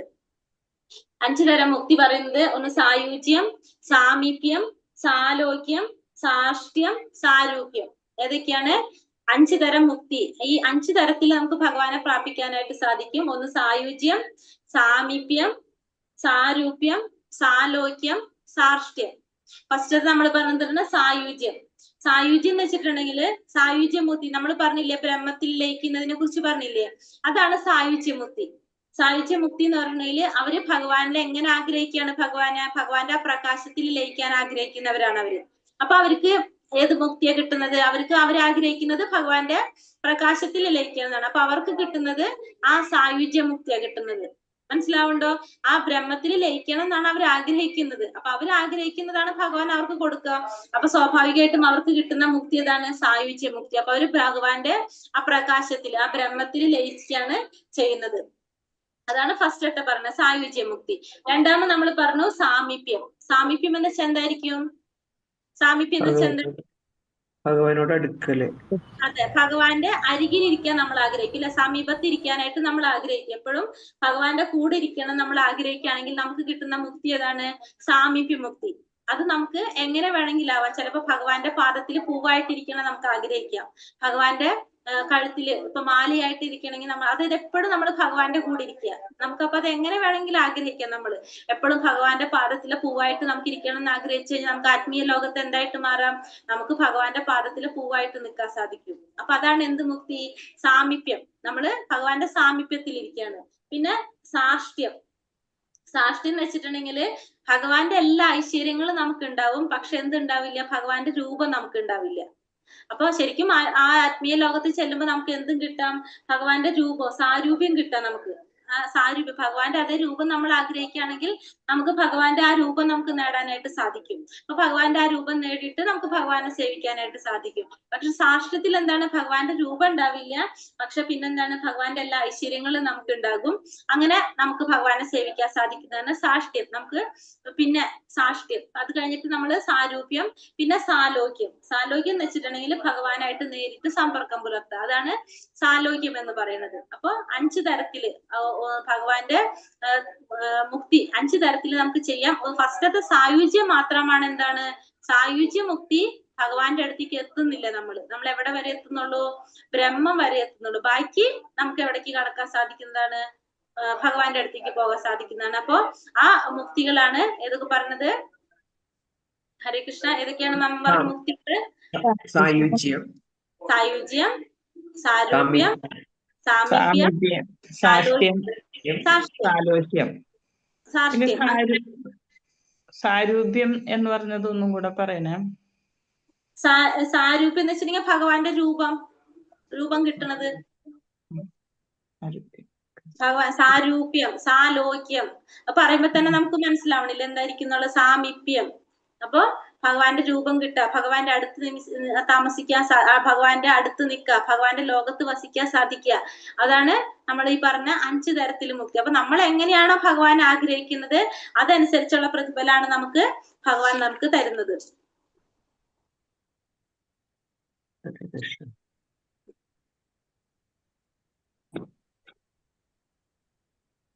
കാംക്ഷന്ത കർമ്മണാം സിദ്ധി യജന്ത ഇഹ ദേവതാഹ ക്ഷിപ്രം ഹി മാനുഷേ ലോകേ സിദ്ധിർഭവതി കർമ്മച. ഈ ലോകത്തിൽ ജനങ്ങൾ കാമ്യകർമ്മങ്ങളിൽ വിജയം വരിക്കാൻ ആഗ്രഹിക്കുന്നത് മൂലം ദേവന്മാരെ ആരാധിക്കുന്നു. ഇവിടെ കർമ്മങ്ങൾക്ക് വേഗത്തിൽ ഫലം സിദ്ധിക്കാറുണ്ടല്ലോ. അപ്പൊ ഇവിടെ എന്താ പറയുന്നത്? നമ്മൾ എന്തുകൊണ്ടാണ് ദേവന്മാരെ ആരാധിക്കുന്നത്? ജനങ്ങൾ കാമ്യകർമ്മങ്ങളിൽ വിജയം കൈവരിക്കാൻ ആഗ്രഹിക്കുന്നത് മൂലം. കാമ്യകർമ്മങ്ങൾ വെച്ചാൽ എന്താണ്? ഇപ്പൊ നമ്മൾ പറഞ്ഞിട്ടുണ്ട് അല്ലെ, കാമ്യകർമ്മങ്ങൾ എന്താണ്? ഓർമ്മയുണ്ടോ? കർമ്മയോഗത്തിൽ പറഞ്ഞിട്ടുണ്ടായിരുന്നു കാമ്യകർമ്മം എന്ന് വെച്ചാൽ എന്താണ്? ചെയ്യേണ്ടതായിട്ടുള്ള കർമ്മങ്ങൾ ചെയ്യുക. കാമ്യകർമ്മങ്ങൾ ചെയ്യേണ്ടതായിട്ടുള്ള കർമ്മങ്ങൾ എന്ത്? കാമ്യകർമ്മങ്ങൾ ഫലം ആഗ്രഹിച്ചുള്ള കർമ്മങ്ങൾ. നമ്മൾ ഫലം ആഗ്രഹിച്ചുകൊണ്ട് കർമ്മം ചെയ്യുക. ഫലം ആഗ്രഹിച്ചുകൊണ്ട് നമ്മൾ അതിൽ നിന്ന് ഫലം ആഗ്രഹിക്കുന്നുണ്ട്. അത്തരത്തിലുള്ള കർമ്മങ്ങൾ ചെയ്തിട്ട് നമ്മൾ ആരെ ആരാധിക്കാണ്? ദേവന്മാരെ ആരാധിക്കും. അപ്പൊ അവിടെ നമുക്ക് എന്ത് കിട്ടും? ദേവന്മാരെ ആരാധിക്കുമ്പോൾ നമുക്ക് ഫലം വേഗം കിട്ടും അല്ലെ? അതുകൊണ്ടാണ് നമ്മൾ ഈ ഭൗതികമായിട്ടുള്ള കാര്യങ്ങൾക്ക് വേണ്ടി നമ്മൾ ദേവിയൊക്കെ ആരാധിക്കുന്നത്. എന്താണ്? ഭൗതിക സുഖങ്ങൾക്ക് വേണ്ടിയിട്ടാണ് നമ്മള് ദേവി ദേവന്മാരെയൊക്കെ ആരാധിക്കുന്നത്. കാരണം അത് നമുക്ക് വേഗം കിട്ടും അവരിൽ നിന്ന്. എന്തിനാണ് അവർ വേഗം തരുന്നത്? അവര് നമ്മള് ഭഗവാന്റെ അടുത്തേക്ക് പോവാതിരിക്കാൻ നമ്മളിവിടെ ഭൗതിക സുഖം തന്ന് നമ്മളിവിടെ ഇരുത്താ ചെയ്യുന്നത് അല്ലെ ശരിക്കും. അപ്പൊ നമ്മള് ഈ കാമ്യകർമ്മം എന്ന് വെച്ചാൽ ഫലം ആഗ്രഹിച്ചുകൊണ്ട് ചെയ്യുന്ന കർമ്മങ്ങളിൽ വിജയം കിട്ടാൻ വേണ്ടി ആഗ്രഹിക്കുന്നത് കൊണ്ട് നമുക്ക് എന്ത് ചെയ്യാൻ സാധിക്കും? ദേവന്മാരെ ആരാധിക്കാൻ സാധിക്കും. അപ്പൊ അതിന്റെ ഫലവും നമുക്ക് വേഗം കിട്ടുകയും ചെയ്യും. പക്ഷെ ഈ ഭൗതിക പ്രപഞ്ചത്തിൽ ദേവന്മാരാരാണ് ശരിക്കും? ദേവന്മാരെന്ന് പറയുന്നത് ആരാണ്? ഭഗവാന്റെ അംശമാണ്. അതുപോലെ തന്നെ എന്താണ്, ഈ പറഞ്ഞ പോലെ തന്നെ ഭൗതിക പ്രപഞ്ചത്തിന്റെ ഭരണം നടത്താൻ വേണ്ടിയിട്ട് ഭഗവാനാൽ നിയമിച്ചിട്ടുള്ളതാണ് ആര്? ദേവന്മാര്. ഈ ഭൗതിക പ്രപഞ്ചത്തിൽ ഓരോ കാര്യങ്ങൾ ചെയ്യാൻ വേണ്ടിയിട്ട്, ഇപ്പൊ നമ്മൾ ഈ ഭൗതിക ലോകത്തിൽ ജന്മം എടുക്കുമ്പോ ഓരോ കാര്യങ്ങൾക്ക് വേണ്ടിയിട്ട് നിയമിച്ചിരിക്കുന്നതാണ് ആര്? ഈ ദേവന്മാരെ. കാരണം നമ്മൾ കണ്ടില്ലേ, ഈ ദേവന്മാരെല്ലാവരും എവിടെയാണ്? ഈ ഭൗതിക ലോകത്ത് തന്നെയാണ് ഈ ദേവന്മാരുള്ളത് എല്ലാവരും അല്ലെ. ഭഗവാൻ ഒരിക്കലും ആർക്ക് തുല്യല്ല? ദേവന്മാർക്ക് തുല്യല്ല. അപ്പോ ദേവന്മാരെന്ന് പറഞ്ഞത് ഭഗവാന്റെ തന്നെ അംശമാണ്. എല്ലാവരും ജീവാത്മാക്കളാണ് അല്ലെ. അപ്പോ ഇവരെ പക്ഷെ മനുഷ്യരെക്കാളും ഉയർന്ന ജീവാത്മാക്കളാണ് ആര്? ദേവന്മാര്. ആ ദേവന്മാർ എന്തിനാണ് ഭഗവാൻ എന്താണ് അവർക്ക് നിയമിച്ചിരിക്കുന്നത്? അവരെന്തിനാണ്? ഈ ഭൗതിക ലോകത്തിൽ ജന്മമെടുക്കുന്ന ഈ മനുഷ്യ ജന്മത്തിലുള്ളവർക്ക്, നമ്മളെ പോലുള്ളവർക്ക് വേണ്ട കാര്യങ്ങൾ, ഈ ഭൗതിക പ്രപഞ്ചത്തിൽ എല്ലാ കാര്യങ്ങളും എന്ത് ചെയ്യാനായിട്ട്, ചെയ്യുന്ന കാര്യങ്ങളൊക്കെ നല്ല രീതിയിൽ നടത്തി തരാൻ വേണ്ടിയിട്ട് നിയമിച്ചിരിക്കുന്നതാണ് ആര്? ഈ ദേവന്മാരെല്ലാവരും. ആ ദേവന്മാരെ അപ്പൊ നമ്മൾ എന്താ ചെയ്യുന്നത്? നമ്മൾ ആ ദേവന്മാരെ ആരാധിക്കാണ് ചെയ്യുന്നത്. അതാണ് പറഞ്ഞത്. അപ്പൊ അവരെ ആരാധിക്കുമ്പോ നമുക്ക് എന്താണ്? വേഗത്തില് ഫലം കിട്ടും.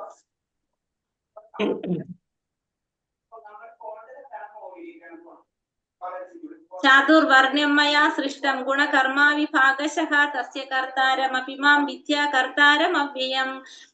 പ്രകൃതി സഹജങ്ങളായ 3 ഗുണങ്ങളെയും തദനുസൃതങ്ങളായ കർമ്മങ്ങളെയും മുൻനിർത്തിക്കൊണ്ട് മനുഷ്യ സമൂഹത്തിന്റെ 4 വർണ്ണങ്ങൾ ഭഗവാൻ സൃഷ്ടിച്ചു.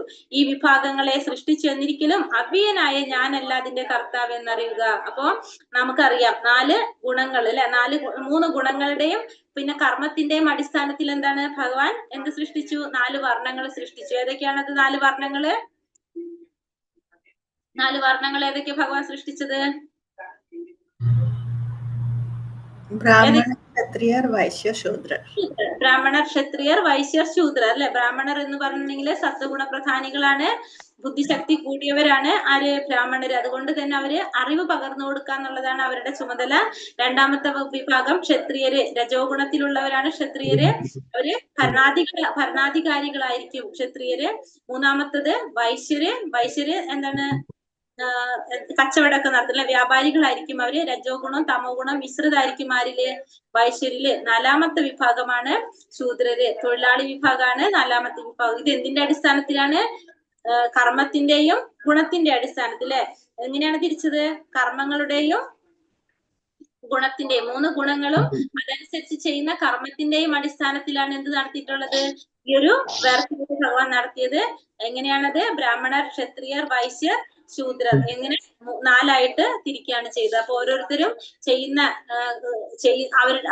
ഓരോരുത്തരിലും സ്വാധീനിക്കപ്പെട്ട ഗുണത്തിന്റെയും അവർ ചെയ്യുന്ന കർമ്മത്തിന്റെയും അടിസ്ഥാനത്തിലാണ് ഇത് തരംതിരിവ് നടത്തിയത്. പക്ഷെ അവ്യയനായ ഭഗവാനല്ല ഇതിന്റെ ഒന്നും ഭഗവാനല്ല എന്നുള്ളത് നമുക്ക് മനസ്സിലാക്കണം. അപ്പൊ ഇതില് ഈ ബ്രാഹ്മണനേക്കാളും ഉയർന്നവരാണ് ആര്? ബ്രാഹ്മണരെക്കാളും ഉയർന്നവരാണ് വൈഷ്ണവര്. ഇത് ചാർട്ടിൽ ജസ്റ്റ് ഒന്ന് പറഞ്ഞാണ് ഞാൻ. ശൂദ്രര്, വൈഷ്ണവര്, ക്ഷത്രിയര്, ബ്രാഹ്മണര്, വൈഷ്ണവ. അപ്പൊ ഏറ്റവും മുകളിൽ ആരാ വരുന്നത്? വൈഷ്ണവരാണ് വരുന്നത്. ബ്രാഹ്മണനേക്കാളും ഉയർന്നവരാണ് വൈഷ്ണവര്. വൈഷ്ണവരെന്ന് പറഞ്ഞാൽ ആരാണ്? ഭഗവാനെ ആരാധിക്കുന്നവർ അല്ലെ. അവരാണ് ഏറ്റവും മുകളില് നിൽക്കുന്നത്. കാരണം അവർ ഏതിലായിരിക്കും? ശുദ്ധ സത്വത്തിൽ ഇരിക്കുന്നവരായിരിക്കും. നമ്മൾ പറഞ്ഞില്ലേ, ഈ സത്വഗുണം, തമോ ഗുണം, രജോ ഗുണം അല്ലാതെ വേറൊരു ഗുണം കൂടി ഉണ്ടല്ലോ. ഏതാണത്? ശുദ്ധസത്വം. ശുദ്ധസത്വത്തിൽ ഇരിക്കുന്നവരാണ് ഭഗവാനെ ആരാധിക്കുന്നവര്. നമാം കർമാണി ലിപ്പന്തി നമേ കർമ്മ ഫലേ സ്പൃഹ ഇതി മാം യോപി ജാനാതി കർമ്മ ഫിർനാസ ഭക്ത്യതേ. കർമ്മങ്ങളൊന്നും എന്നെ ബാധിക്കുന്നില്ല, എനിക്ക് കർമ്മഫലേച്ഛയുമില്ല. എന്നെ കുറിച്ചുള്ള സത്യം മനസ്സിലാക്കിയവർ കർമ്മഫലങ്ങളാൽ ബന്ധിക്കപ്പെടാറില്ല. അപ്പൊ ഭഗവാൻ എന്താ പറയണത്? കർമ്മങ്ങളൊന്നും ഭഗവാനെ ബാധിക്കുന്നില്ല, ഭഗവാന് കർമ്മഫലേച്ഛയുമില്ല. ഈ സത്യം മനസ്സിലാക്കി കഴിഞ്ഞാല് കർമ്മഫലങ്ങളൊന്നും ആരെ ബാധിക്കുന്നില്ല, ഭഗവാൻ ഇതൊന്നും ബന്ധിക്കപ്പെടുന്നില്ല. അപ്പൊ നമ്മളൊരു ജയിലില് ഒരു രാജാവ് രാജാവ് ജയിലുണ്ടാക്കിയിട്ട്, ജയിലിൽ ആരൊക്കെ ഉണ്ടാവും? ജയിലിൽ കുറ്റവാളികൾ ഉണ്ടാവും, ജയിൽ അധികൃതരൊക്കെ ഉണ്ടാവും. ആ ജയിലിലെ നിയമങ്ങൾ മുഴുവൻ ആർക്ക് ബാധകമാണ്? ആ ജയിലിലുള്ള കുറ്റവാളികൾക്കും എല്ലാവർക്കും ബാധകമാണ്. അവിടെ ഉള്ള രണ്ടു കൂട്ടർക്കും ബാധകമാണ്. പക്ഷെ രാജാവ് ഇപ്പൊ ആ ജയിലിൽ പോകുമ്പോ രാജാവിന് ആ നിയമങ്ങൾ പാലിക്കേണ്ട ആവശ്യമുണ്ടോ? ഇല്ല. അതേപോലെ തന്നെ ഭഗവാൻ ഈ ഭൗതിക ലോകം സൃഷ്ടിച്ചു, കുറെ നിയമങ്ങൾ ഉണ്ടാക്കി. അത് ആർക്ക് മാത്രം ബാധകമാണ്? ഈ ഭൗതിക ലോകത്ത് ജീവിക്കുന്ന നമുക്ക് മാത്രമാണ് അത് ബാധകം. ഭഗവാൻ അതിനൊരിക്കലും അത് ബാധകമല്ല.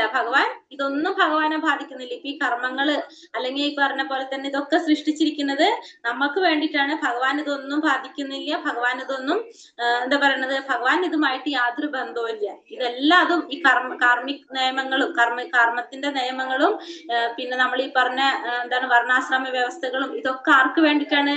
നമുക്ക് വേണ്ടിയിട്ടാണ്. പക്ഷെ ഭഗവാൻ ഇതൊന്നും ബന്ധമില്ല.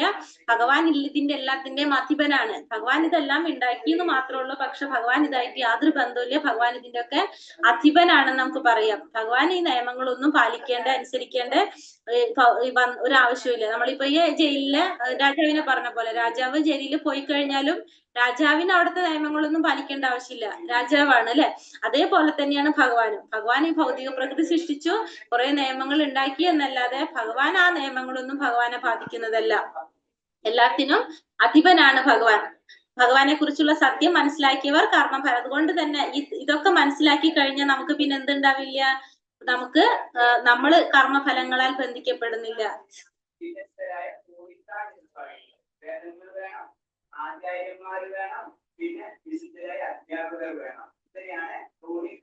ഏവം ജ്ഞാതോ കൃതം കർമ്മ പൂർവൈരപി മുമുക്ഷിഭിഃ കുരു കർമ്മൈവ തസ്മാത്വം പൂർവതരം കൃതം.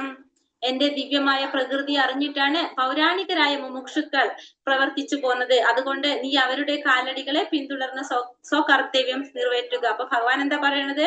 ഭഗവാന്റെ ഈ ദിവ്യമായിട്ടുള്ള പ്രകൃതിയെ, ഭൗതിക പ്രകൃതി മാത്രമേ ദിവ്യമായിട്ടുള്ള പ്രകൃതിയെ കുറിച്ച് അറിഞ്ഞിട്ടാണ് പുരാണികരായിട്ടുള്ള മുമുക്ഷുക്കൾ എന്ന് വെച്ചിട്ടുണ്ടെങ്കിൽ മുന്നേ മോക്ഷം നേടിപ്പോയിട്ടുള്ളവര്, ആദ്യമേ തന്നെ നമ്മളെ ആചാര്യന്മാര് മോക്ഷം നേടിപ്പോയിട്ടുള്ള നേരത്തെ പോയിട്ടുള്ളവര്, അവരൊക്കെ ഭഗവാന്റെ ഈ ദിവ്യമായിട്ടുള്ള പ്രകൃതിയെ കുറിച്ചും ഭഗവാനെ കുറിച്ചുള്ള ഒരു സത്യം മനസ്സിലാക്കിയവരാണ്. അപ്പൊ അതുകൊണ്ട് തന്നെ നീയും എന്ത് ചെയ്യണം? അവരുടെ കാലടികളെ പിന്തുടരാം. അവരുടെ കാലടികളെ പിന്തുടർന്നു കഴിഞ്ഞാൽ നിനക്കും എന്ത് ചെയ്യാൻ സാധിക്കും? നിനക്ക് നിന്റെ സ്വകർത്തവ്യം നിർവഹിക്കാനും നിനക്കും എവിടേക്ക് ചെയ്യാൻ സാധിക്കും?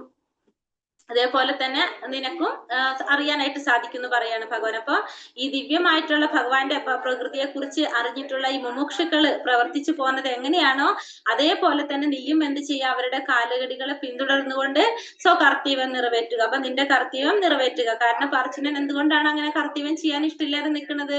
ഭഗവാനെ കുറിച്ചുള്ള ഒരു ജ്ഞാനം ഇല്ലാത്തത് കൊണ്ട് അല്ലെ? കാരണം ഭഗവാൻ പറഞ്ഞ അത് ചെയ്യുക എന്നല്ലാതെ അതിന്റെ അപ്പുറത്തേക്ക് ഇല്ല എന്ന് ചിന്തിക്കാനുള്ള ഒരു ആർക്ക് വന്നിട്ടില്ല? അർജുനന് വന്നിട്ടില്ല. അർജുനൻ ഇപ്പോഴും ശാരീരിക ബോധത്തിൽ ഇരിക്കുന്ന കാരണം കൊണ്ട് അർജുനന്റെ ബന്ധുക്കളെ കുറിച്ചും സുഹൃത്തുക്കളെ കുറിച്ചൊക്കെയാണ് അർജുനൻ ചിന്തിക്കുന്നത്. പക്ഷെ താൻ ശരീരമല്ല ആത്മാവാണെന്നുള്ള ഒരു ബോധം ആർക്ക് വന്നിട്ടില്ല?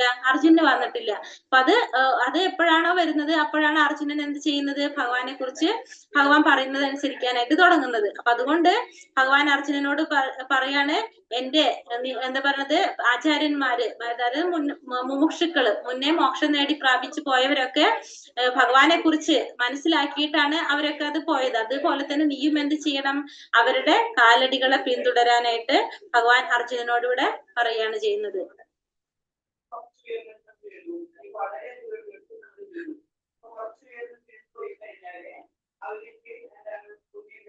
ഇതിൽ കുറെ സ്ലൈഡ് പ്രശ്നമുണ്ട്. കിം കർമ്മേതി കവയോപ്യത്ര മോഹിതാഃ തത്തേ കർമ്മം പ്രവിക്ഷ്യാമി യജ്ഞാതോ മോക്ഷ്യസേ ശുഭാത്. എന്താണ് കർമ്മം, എന്താണ് ആ കർമ്മം എന്നത് ബുദ്ധിമാന്മാരെ പോലും വിഭ്രമിപ്പിക്കുന്നതാണ്.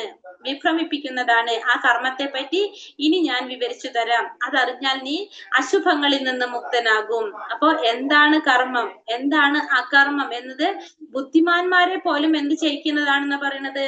വിഭ്രമിക്കുന്നതാണ്. അപ്പൊ ആ കർമ്മത്തെ പറ്റി ഞാൻ നിനക്ക് വിവരിച്ചു തരാം. അപ്പൊ അതറിഞ്ഞു കഴിഞ്ഞാൽ നിനക്ക് എന്ത് സംഭവിക്കുന്ന പറയുന്നത്?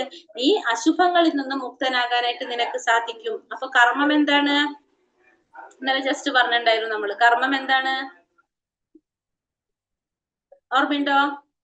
നമ്മള് വേദവിധി പ്രകാരം ചെയ്യുന്നതാണ് എന്ത് കർമ്മം എന്ന് പറയുന്നത്. നമ്മള് വേദത്തിൽ പറഞ്ഞ പോലെ നമ്മൾ ചെയ്യുകയാണെങ്കിൽ അതിനെ നമുക്ക് എന്ത് പറയാം?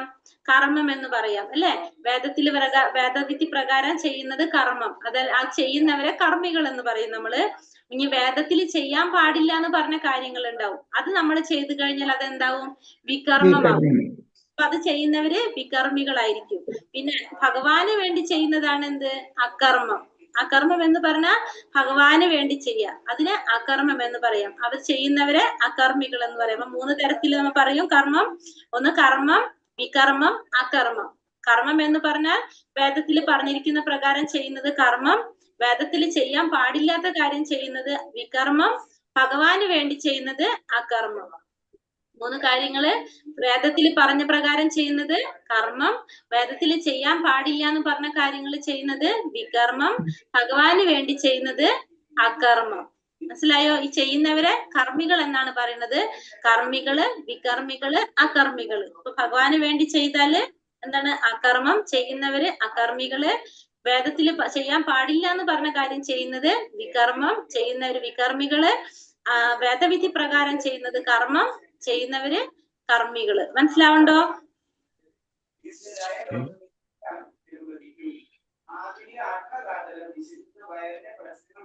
ഇത് പറയുന്നുണ്ട് ഇവിടെ. കർമ്മികൾ, വികർമ്മികൾ, അകർമ്മികൾ. വികർമ്മികൾ എന്ന് പറഞ്ഞാൽ നമ്മൾ എന്താ പറഞ്ഞത്? ഇപ്പൊ വേദത്തില് ചെയ്യാൻ പാടില്ലാത്ത കർമ്മം ചെയ്യുന്നവരാണ് വികർമ്മികൾ. വേദങ്ങളെ പിന്തുടരുന്നില്ല, ഭൗതിക ആഗ്രഹങ്ങൾക്കു താഴാനുള്ള സാധ്യത, ഗുരുക്കന്മാരെ മാനിക്കുന്നില്ല, ജീവിതത്തിന്റെ ഉദ്ദേശത്തെ മറക്കുന്നു. കാരണം അവരെന്താണ്? വേദത്തില് ചെയ്യാൻ പാടില്ല എന്ന് പറഞ്ഞിട്ടുള്ള കാര്യങ്ങളൊക്കെ ചെയ്യുന്നവരാണ് വികർമ്മികൾ. അപ്പൊ തന്നെ അവര് വേദത്തെ പിന്തുടരുന്നവരല്ല, ഭൗതികമായിട്ടുള്ള ആഗ്രഹങ്ങളിൽ നിന്ന് താഴത്തേക്ക് താഴാനുള്ള സാധ്യത അവര് കൂടുതലാണ്.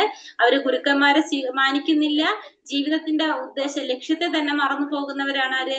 വികർമ്മികൾ എന്ന് പറയുന്നത്. കർമ്മികൾ എന്ന് പറഞ്ഞാലോ വേദവിധി പ്രകാരം ചെയ്യുന്ന കർമ്മികള്. ഇപ്പൊ വേദങ്ങളെ പിന്തുടരുന്നു, സ്വർഗലോകത്തിന് വേണ്ടി ദേവയജ്ഞം ചെയ്യുക, സ്വർഗലോകം കഴിഞ്ഞ് ക്രമേണ മർത്യലോകത്തിലേക്ക് മടങ്ങുക. അപ്പൊ അവര് വേദത്തിൽ പറഞ്ഞിരിക്കുന്ന പ്രകാരം കർമ്മങ്ങളൊക്കെ ചെയ്യും. പക്ഷെ അതെന്തായിരിക്കും?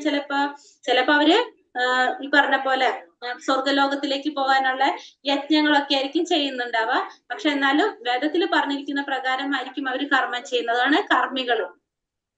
അവരപ്പോ സ്വർഗത്തിൽ പോകാൻ വേണ്ടി കർമ്മം ചെയ്ത അത് കഴിയുമ്പോ അവര് വീണ്ടും ഈ ഭൗതിക ലോകത്തിലേക്ക് ജന്മം എടുക്കേണ്ടതായിട്ട് വരും. പിന്നെ അകർമ്മികൾ എന്ന് പറഞ്ഞാലോ ഭഗവാന് വേണ്ടി ചെയ്യുന്നവര് കൃഷ്ണനോടുള്ള ഭക്തി സേവനത്തിന്റെ തലത്തിൽ എത്തുന്നു, ഫലവത്തായ പ്രവർത്തനം നടത്തുകയും പുനർജന്മം ഇല്ലാതിരിക്കുകയും ചെയ്യുന്നു. അപ്പൊ ആ ഭക്തി സേവനത്തിൽ എത്തിക്കഴിഞ്ഞാല്, ഭഗവാനോടുള്ള ആ ഭക്തിയിൽ എത്തിക്കഴിയുമ്പോഴാണ് ആരാവണത്? അകർമ്മികളാവണത്. എല്ലാ കാര്യങ്ങളും ഭഗവാന് വേണ്ടി ചെയ്യുന്നത്. അപ്പൊ അങ്ങനെയുള്ളവർക്ക് എന്തുണ്ടാവുന്നില്ല? പുനർജന്മം ഉണ്ടാകുന്നില്ല ഒരിക്കലും. കാരണം അവർക്ക് വീണ്ടും ജന്മം എടുക്കേണ്ടതായിട്ട് വരുന്നില്ല. അതാണ് കർമ്മികളും അകർമ്മികളും വികർമ്മികളും. കർമ്മണോ ഹ്യപി ബോധവ്യം, ബോധവ്യം ച വികർമ്മണഃ, അകർമ്മണശ്ച ബോധവ്യം, ഗഹന കർമ്മണോ ഗതിഃ. കർമ്മത്തിന്റെ സങ്കീർണതകൾ ദുർഗ്രാഹ്യമാണ്. അതുകൊണ്ട് കർമ്മം, വികർമ്മം, അകർമ്മം എന്നിവയെ കുറിച്ചെല്ലാം ഒരാൾ വ്യക്തമായി മനസ്സിലാക്കണം. അപ്പോ ഈ കർമ്മത്തിന്റെ സങ്കീർണതകൾ എന്താണ്? ദുർഗ്രാഹ്യമാണെന്നാ പറയുന്നത്. കാരണം അതുകൊണ്ട് നമുക്ക് കർമ്മം എന്താണെന്നും വികർമ്മം എന്താണെന്നും അകർമ്മം എന്താണെന്നുള്ളത് നമുക്ക് മനസ്സിലാക്കേണ്ടതാണ്. കാരണം നമുക്ക് ഈ ഭൗതിക ലോകത്തിൽ നിന്ന് നമുക്ക് മുക്തി നേടണമെന്ന് ആഗ്രഹിക്കുന്നുണ്ടെങ്കിൽ നമ്മൾ എന്ത് ചെയ്യണം? ഏത് തരത്തിലുള്ള കർമ്മമാണ് നമ്മൾ ചെയ്യേണ്ടത്? കർമ്മം ചെയ്യണം അല്ലെ. നമ്മള് ഈ ഭൗതിക ലോകത്തിൽ നിന്ന് നമുക്ക് മുക്തി വേണമെന്ന് ആഗ്രഹിക്കുന്നുണ്ടെങ്കിൽ നമ്മൾ എന്ത് ചെയ്യണം? അകർമ്മമാണ് ചെയ്യേണ്ടത്. അപ്പൊ അതിന് നമുക്ക് എന്തറിയണം? കർമ്മം എന്താണെന്നും അകർമ്മം എന്താണെന്നും വികർമ്മം എന്താണെന്നും നമുക്ക് മനസ്സിലാക്കണം. എങ്കിൽ മാത്രമേ നമുക്ക് ഈ ഭൗതിക ലോകത്തിൽ നിന്ന് മുക്തി നേടാനായിട്ട് സാധിക്കുള്ളൂ. അപ്പൊ നമ്മള് ഒരിക്കലും എന്ത് ചെയ്യാൻ പാടില്ല? വികർമ്മം ചെയ്യാൻ പാടില്ല. പിന്നെ കർമ്മം ചെയ്തു കഴിഞ്ഞാൽ നമുക്കറിയാം നമ്മൾ വീണ്ടും ഈ ഭൗതിക ലോകത്തിൽ ജന്മം എടുക്കേണ്ടതായിട്ട് വരും. അപ്പൊ നമ്മൾ എപ്പോഴും അകർമ്മമാണ് നമ്മൾ ചെയ്യാനായിട്ട് ശ്രമിക്കേണ്ടത്. അപ്പൊ ആദ്യം തന്നെ നമുക്ക് എന്തറിയണം?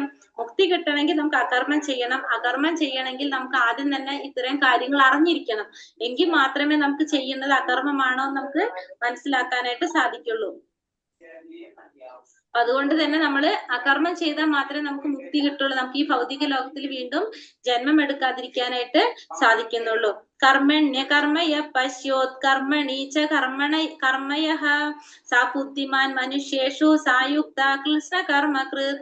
കർമ്മത്തിൽ അകർമ്മത്തെയും അകർമ്മത്തിൽ കർമ്മത്തെയും കാണുന്നവനത്രേ മനുഷ്യരിൽ ബുദ്ധിമാൻ. എല്ലാത്തരം കർമ്മങ്ങളിൽ ഏർപ്പെട്ടുകൊണ്ടിരുന്നാലും അതീന്ദ്രിയ സ്ഥിതിയിലാണ് അവർ. അപ്പൊ എങ്ങനെ ചെയ്യേണ്ടത്? ബുദ്ധിമാന്മാരെന്താ ചെയ്യാ?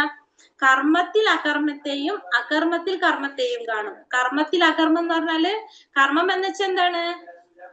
വേദവിധി പ്രകാരമുള്ള കർമ്മം. ഇത് കർമ്മം. കർമ്മത്തില് അകർമ്മത്തെ കാണാന്ന് പറഞ്ഞാല് വേദവിധി പ്രകാരം ഭഗവാന് വേണ്ടി കർമ്മം ചെയ്യും. കർമ്മങ്ങൾ നമ്മൾ എങ്ങനെ ചെയ്യും? ഭഗവാന് വേണ്ടി ചെയ്യും അല്ലെ? അതാണ് കർമ്മത്തില് അകർമ്മത്തെ കാണാന്ന് പറയുന്നത്. വേദവിധി പ്രകാരം നമ്മൾ കർമ്മം ചെയ്യും, അത് ഭഗവാന് വേണ്ടി ചെയ്തു കഴിഞ്ഞാൽ എന്തായി? കർമ്മത്തില് കാണലായി. പിന്നെ അകർമ്മത്തില് കർമ്മത്തെ കാണാം. അകർമ്മത്തില് കർമ്മത്തെ കാണാന്ന് പറഞ്ഞാൽ ഭഗവാന് വേണ്ടി ചെയ്യുന്നത് നമ്മൾ എങ്ങനത്തെ ആയിരിക്കും? വേദത്തിൽ പറഞ്ഞ പ്രകാരമായിരിക്കും. അപ്പൊ എന്തായി? നമ്മള് ചെയ്യുന്നത് വേദവിധി പ്രകാരമാകും, പക്ഷെ എങ്ങനെയായിരിക്കും? അകർമ്മത്തില് കർമ്മത്തെ കാണണം. ഭഗവാന് വേണ്ടി ചെയ്യുന്നു, പക്ഷെ അത് വേദവിധി പ്രകാരമാണ് അല്ലെ? അപ്പൊ കർമ്മത്തില് അകർമ്മത്തെയും അകർമ്മത്തില് കർമ്മത്തെയും കാണുന്നവനാണ് ബുദ്ധിമാന്മാരാണെന്ന് പറയാ. നമ്മള് വേദവിധി പ്രകാരം കർമ്മം ചെയ്യും, അത് ഭഗവാൻ അർപ്പിച്ചുകൊണ്ട് ചെയ്യും. അതല്ലെങ്കിൽ ഭഗവാന് വേണ്ടി ചെയ്യുന്ന കർമ്മങ്ങള് വേദവിധി പ്രകാരം ചെയ്യാം. അപ്പൊ ഇത് ഇങ്ങനെ ചെയ്യുന്നവരാരാണ്? ബുദ്ധിമാന്മാരാണ്. അവർക്ക് എവിടേക്ക് എത്താൻ സാധിക്കും? എന്തായാലും അവർക്ക് ഭഗവാന്റെ ലോകത്തേക്ക് എത്താനായിട്ട് സാധിക്കും അല്ലെ? കാരണം അവർ ചെയ്യുന്ന ആ കർമ്മത്തിന് യാതൊരു പ്രതിപ്രവർത്തനങ്ങൾ ഉണ്ടാകില്ല. കാരണം എല്ലാം ഭഗവാന് സമർപ്പിച്ചുകൊണ്ട് ചെയ്യുന്നത് കൊണ്ട് തന്നെ അവർക്ക് എന്താണ്? അവർക്ക് ഈ ഭൗതിക ലോകത്തിൽ വീണ്ടും വന്ന് ജന്മം എടുക്കേണ്ടതായിട്ട് വരില്ല. അവർക്ക് എവിടേക്ക് പോകാൻ സാധിക്കും? ഭഗവാന്റെ അതീന്ദ്രിയ ലോകത്തിലേക്ക് പോകാനായിട്ട് സാധിക്കും. എങ്ങനെയുള്ളവർക്ക്? കർമ്മത്തിൽ അകർമ്മത്തെയും അകർമ്മത്തിൽ കർമ്മത്തെയും കാണുന്നവർക്ക്. യസ്യ സർവേ സമാരംഭ കാമസങ്കൽപ വർജിതാഃ ജ്ഞാനാഗ്നിദഗ്ധ കർമാണം തമാഹു പണ്ഡിതം ബുധഃ. ഇന്ദ്രിയ സുഖങ്ങൾക്ക് വേണ്ടി ആഗ്രഹിക്കാതെ പ്രയത്നിക്കുന്ന ഒരാളെ ജ്ഞാനി എന്ന് മനസ്സിലാക്കണം. ജ്ഞാനാഗ്നിയിൽ കർമ്മഫലങ്ങളെല്ലാം ഭസ്മീകരിച്ച പ്രവർത്തകനാണ് അദ്ദേഹം എന്ന് ഋഷീശ്വരന്മാർ പറയുന്നു. അപ്പൊ ജ്ഞാനി എന്ന് പറഞ്ഞാൽ ആരാണ്? ഇന്ദ്രിയ സുഖങ്ങൾക്ക് വേണ്ടി ആഗ്രഹിക്കാതെ പ്രയത്നിക്കുന്ന ഒരാളെ നമുക്ക് എന്ത് പറയാം? ജ്ഞാനി എന്ന് പറയാനായിട്ട് സാധിക്കും. അപ്പൊ ജ്ഞാനി ആവണത് എപ്പോഴാണ്? ഭഗവാനെ കുറിച്ചുള്ള ഒരു ജ്ഞാനം നേടുമ്പോ അല്ലെ? അങ്ങനെയുള്ള ഒരു വ്യക്തി ഒരിക്കലും എന്താഗ്രഹിക്കുന്നില്ല? പിന്നെ ഇന്ദ്രിയ സുഖങ്ങളൊന്നും ആഗ്രഹിക്കുന്നില്ല. ജ്ഞാനാഗ്നിയിൽ കർമ്മഫലങ്ങളെല്ലാം ഭസ്മീകരിച്ച പ്രവർത്തകനാണ് അദ്ദേഹം എന്ന് ഋഷീശ്വരന്മാർ പറയുന്നു. അപ്പൊ ജ്ഞാനാഗ്നിയിൽ ജ്ഞാനത്തിലൂടെ ആ ജ്ഞാനം നേടി അയാൾ എന്ത് ചെയ്യുന്ന പറയണത്? ആ കർമ്മത്തിന്റെ ഫലങ്ങളെല്ലാം ഭസ്മീകരിക്കുക. കർമ്മഫലങ്ങളൊക്കെ ഭസ്മീകരിച്ചാൽ എന്താണ്? വീണ്ടും ഭൗതിക ലോകത്ത് ജന്മം എടുക്കേണ്ടി വരില്ല. അങ്ങനെയുള്ളവരായിരിക്കും ജ്ഞാനി എന്നാണ് ഭഗവാൻ ഇവിടെ ആര് പറയുന്നത്? ഋഷീശ്വരന്മാർ പറയുന്നത്. അപ്പൊ കൃഷ്ണാവതാരത്തോട് നമ്മള് എന്ത് പറയാണ്? കൃഷ്ണാവതാരത്തിൽ വന്ന് ശരിക്കും അത് മനസ്സിലാക്കി കഴിയുമ്പോഴാണ് ഒരു ജ്ഞാനിയാവണത്. ഭഗവാനെ കുറിച്ചുള്ള ഒരു ജ്ഞാനം നേടുമ്പോഴാണ് ആ ഒരു വ്യക്തി ആരാകുന്നത്? ഭഗവാൻ ജ്ഞാനിയാകുന്നത്. അപ്പൊ ജ്ഞാനിയായി കഴിഞ്ഞാൽ ആൾക്ക് എന്തറിയാൻ സാധിക്കും? തന്റെ മൂലസ്വരൂപം ഭഗവാനാണെന്നും ഭഗവാന്റെ നിത്യദാസത്വമാണെന്നും ആർക്ക് മനസ്സിലാക്കാൻ സാധിക്കും? ആ വ്യക്തിക്ക് മനസ്സിലാക്കാനായിട്ട് സാധിക്കും. അങ്ങനെ അദ്ദേഹം എന്ത് ചെയ്യാണ്? തന്റെ കർമ്മഫലങ്ങൾ, അപ്പൊ അതുവരെയുള്ള കർമ്മഫലങ്ങൾ മുഴുവനും ആ ജ്ഞാനാഗ്നിയിൽ ഭസ്മീകരിക്കാനായിട്ട് ആ വ്യക്തിക്ക് സാധിക്കും. കാരണം എല്ലാം ഭഗവാന് സമർപ്പിക്കുകയാണ്. അപ്പൊ ഭഗവാന് സമർപ്പിക്കുമ്പോ എന്താണ്? മുൻ ചെയ്ത പാപങ്ങളുടെയും പുണ്യങ്ങളുടെയും ഫലം നമുക്ക് ഇല്ലാതാക്കാനായിട്ട് സാധിക്കും. അങ്ങനെയുള്ള ഒരു വ്യക്തിയെ ജ്ഞാനി എന്ന് പറയാമെന്ന് ഋഷീശ്വരന്മാര് പറയാണ്. त्यक्ता कर्मफलस्तंगं नित्य तृप्तो निराश्रयः കർമ്മണ്യാപി പ്രവർത്തോപി നൈവ കിഞ്ചിത് കരോതി സഹ. തന്റെ പ്രവൃത്തിയുടെ ഫലങ്ങളിൽ ആസക്തി കൂടാതെ സദാ സംതൃപ്തനായും സ്വതന്ത്രനുമായിരിക്കുന്ന ഭക്തൻ എല്ലാവിധ കർമ്മങ്ങളിൽ ഏർപ്പെടുന്നുവെങ്കിലും കാമ്യകർമ്മങ്ങളൊന്നും ചെയ്യുന്നില്ല. എന്തിവിടെ പറഞ്ഞത്? തന്റെ പ്രവൃത്തിയുടെ ഫലങ്ങളിൽ ആസക്തി കൂടാതെ താൻ ചെയ്യുന്ന ഏതൊക്കെ പ്രവൃത്തി ചെയ്യാണോ എല്ലാ പ്രവർത്തനങ്ങളും ഭഗവാന് വേണ്ടിയായിരിക്കും ചെയ്യണം. ആ പ്രവൃത്തികളിലൊന്നും ആസക്തി ഇല്ലാതെ സദാ സംതൃപ്തനായിട്ടും സ്വതന്ത്രനുമായിരിക്കുന്ന ഭക്തൻ എങ്ങനെയായിരിക്കും? എല്ലാവിധ കർമ്മങ്ങളിൽ ഏർപ്പെടുന്നുവെങ്കിലും കാമ്യകർമ്മങ്ങളൊന്നും ചെയ്യുന്നില്ല. അപ്പൊ അയാൾ കുറെ കർമ്മങ്ങൾ ചെയ്യുന്നുണ്ടാവും, പക്ഷെ എന്ത് ചെയ്യുന്നില്ല? കാമ്യകർമ്മങ്ങള് ഫലം ആഗ്രഹിച്ചുകൊണ്ടുള്ള കർമ്മങ്ങൾ ചെയ്യുന്നില്ല. അപ്പൊ അങ്ങനെയാവുമ്പോ എന്താണ്? ആ വ്യക്തിക്ക് ഒരിക്കലും എന്ത് പ്രശ്നം ഉണ്ടാവില്ല? ആ വ്യക്തിക്ക് ഒരിക്കലും ഭൗതിക ലോകത്തേക്ക് വരേണ്ട ആവശ്യം ഉണ്ടാവില്ല. ചെയ്യുന്ന കർമ്മങ്ങളൊന്നും എങ്ങനെയല്ല? ഭൗതികമായിട്ടുള്ള ആഗ്രഹങ്ങൾ വെച്ചുകൊണ്ടോ ഫലം ആഗ്രഹിച്ചുകൊണ്ടോ ചെയ്യുന്നതല്ലാത്തത് കൊണ്ട് തന്നെ അതിനൊന്നും എന്തുണ്ടാവില്ല? ഫലങ്ങൾ അനുഭവിക്കേണ്ടതായിട്ട് വരില്ല. അപ്പൊ ആ വ്യക്തിക്ക് വീണ്ടും ഈ ഭൗതിക ലോകത്തില് ജന്മം എടുക്കേണ്ട ആവശ്യം ഉണ്ടാവുന്നില്ല. ഹരേ കൃഷ്ണ, മനസ്സിലായോ? ഹരേ കൃഷ്ണ കൃഷ്ണ കൃഷ്ണ ഹരേ ഹരേ, ഹരേ രാമ രാമ രാമ ഹരേ ഹരേ. വഞ്ചകൽപതരൂപശ്ച കൃപാ സിന്ധോഭ്യവ ച പതിതാനാം പാവനേഭ്യോ വൈഷ്ണവേഭ്യോ നമോ നമ. അനന്ത കോടി വൈഷ്ണവൃന്ദിക്ക് ജയ്. ശ്രീല പ്രഭുപാദിക്ക് ജയ്. ഗുരുദേവിക്ക് ജയ്. നിതായ് ഗൗരപ്രമാനന്ദേ. ഹരി ഹരി ബോൾ. ഹരേ കൃഷ്ണ. എല്ലാവർക്കും നന്ദി. നമുക്ക് ക്വസ്റ്റ്യൻസ് നോക്കാം. 4 സമ്പ്രദായങ്ങൾ ഏതൊക്കെയാണ്? ബ്രഹ്മസമ്പ്രദായം, ലക്ഷ്മി സമ്പ്രദായം, മഹാദേവ സമ്പ്രദായം, 4 കുമാരന്മാരിൽ നിന്നുള്ളത്. രുദ്ര സമ്പ്രദായം, അതിന് പറയണ രുദ്ര സമ്പ്രദായം. മഹാദേവന്റെ സമ്പ്രദായം രുദ്ര സമ്പ്രദായം എന്ന് പറയും കേട്ടോ. പിന്നെ അടുത്തത് 4 യുഗങ്ങളുടെ ദൈർഘ്യം. അത് ഞാൻ പറഞ്ഞില്ല അല്ലെ, അതിപ്പോ പറഞ്ഞു കേട്ടോ. അടുത്തത് പറഞ്ഞ എന്തുകൊണ്ടാണ് ഭഗവാൻ അർജുനന് ഭഗവത്ഗീത ഉപദേശിച്ചു കൊടുക്കാൻ കാരണം? ഭക്തനും മിത്രവുമായതുകൊണ്ട്. കൃഷ്ണനും നമ്മളും തമ്മിലുള്ള വ്യത്യാസം എന്താണ്? ഭഗവാന്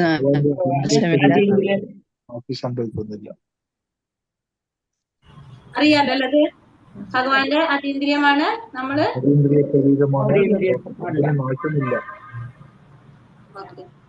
ഭഗവാന്റെ അതീന്ദ്രിയ ശരീരമാണ്, അതിന് നാശമില്ല. നമ്മള് പഞ്ചഭൂതങ്ങൾ കൊണ്ട് നിർമ്മിച്ചതാണ്. നമ്മുടെ ശരീരത്തിന് നാശം സംഭവിക്കുന്നത്. പിന്നെന്താണ്? ഭഗവാന്റെ ജന്മത്തിന്റെയും പ്രവർത്തികളുടെയും അതീന്ദ്രിയ സ്വഭാവം. ഭഗവാന്റെ ശരീരത്തിന് നാശമില്ല, ശരീരവും ആത്മാവും ഒന്നായി. അത് ഗ്രഹിച്ചാലുള്ള പ്രയോജനം എന്താണ്? നമുക്കത് മനസ്സിലായി കഴിഞ്ഞാൽ പിന്നെന്താണ്? ഭഗവാന്റെ അവർ ഭൗതിക ലോകത്തിൽ പിറക്കില്ല, ശാസ്ത്രീയ ലോകത്തിൽ എത്തുന്നു. അതെ, വീണ്ടും ഈ ഭൗതിക ലോകത്തിൽ വന്ന് ജന്മം എടുക്കേണ്ടതായിട്ട് വരുന്നില്ല അല്ലെ? ഭഗവാന്റെ അവതാരങ്ങൾ ഏതൊക്കെയാണ്? അവതാരം,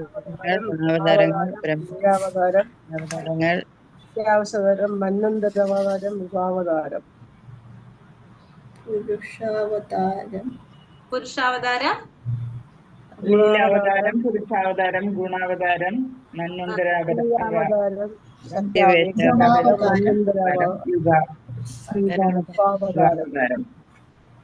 6 അവതാരങ്ങൾ, 6 വന്നില്ലത്. 5 തരം മുക്തികൾ ഏതൊക്കെയാ പറഞ്ഞത്? സായുജ്യം, സാമീപ്യം, സാഠ്യം, സാരൂഷ്യം, സാലോക്യം, സാരൂക്യം. 5 എണ്ണായോ? സാലോക്യം, സാരൂപ്യം, സാമീപ്യം, സാഷ്ട്യം, സാലോക്യം അല്ലേ? 5 തരം മുക്തി. പിന്നെ കർമ്മം, അകർമ്മം, വികർമ്മം. കർമ്മം എന്നാല് വേദവിധി പ്രകാരം ചെയ്യുന്ന കർമ്മികൾ.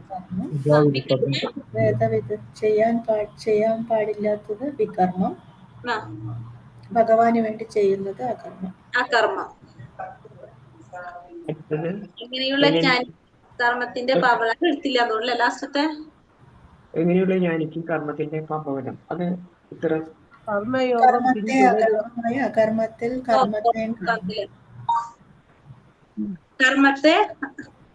കർമ്മത്തിൽ കർമ്മത്തെയും ഗ്രഹിക്കുന്നവർ. അതെല്ലാം തോന്നുന്നുണ്ടല്ലോ. കർമ്മത്തിൽ അകർമ്മത്തെയും അകർമ്മത്തിൽ കർമ്മത്തെയും കാണുന്നവർ ബുദ്ധിമാന്മാരാണ്. ആസക്തിയില്ലാതെ സദാ സംതൃപ്തനും സ്വതന്ത്രനുമായ ആൾ. ഇനി വരുന്നതിലായിരിക്കും വരുന്നുണ്ടാവുക. എന്താ ചോദ്യം എന്തായിരുന്നു? എങ്ങനെയുള്ള എനിക്ക് കർമ്മത്തിന്റെ പാപഫലങ്ങൾ ഏൽക്കേണ്ടി വരില്ല. അത് വരുന്നുള്ളൂ മാതാജി, അതായിട്ടില്ല. അത് ഇതിൽ പറഞ്ഞിട്ടില്ല എന്നാണ് എനിക്കും ഒരു ഓർമ്മ, കണ്ടില്ല. അപ്പൊ ഇത് നമ്മളെ ഇനി നമുക്കൊരു കാര്യം ചെയ്യാം. 4 യുഗങ്ങളുടെ ദൈർഘ്യം അത് പറഞ്ഞില്ലല്ലോ നമ്മള്. 4 യുഗങ്ങളുടെ ദൈർഘ്യം. ഒരു മിനിറ്റ്, ഞാനൊരു നോട്ട്ബുക്ക് എടുക്കട്ടെ ജസ്റ്റ്.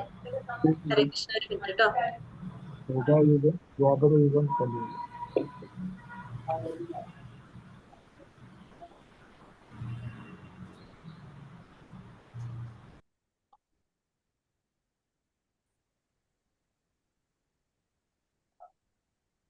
സത്യയുഗം 1,00,000 വർഷം.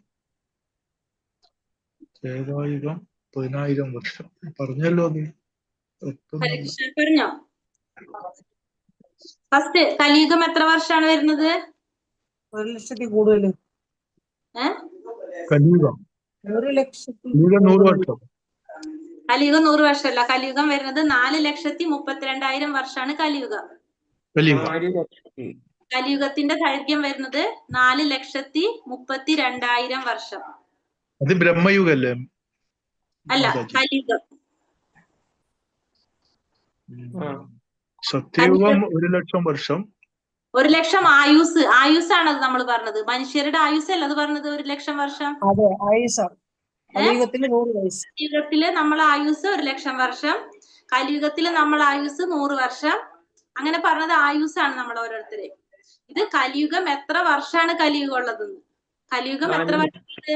4,32,000 വർഷമാണ് കലിയുഗം ഉള്ളത്. ഇപ്പൊ 5,000 വർഷം കഴിഞ്ഞു കലിയുഗം തുടങ്ങിയിട്ട്. ഇനിയും കുറെ ഉണ്ട് കലിയുഗം. 4,32,000 വർഷമാണ് കലിയുഗം. നോട്ട് ചെയ്തോളൂ കേട്ടോ. അതാണ് ഞാനത് പറയാം. അപ്പൊ 4,32,000 വർഷം കലിയുഗം.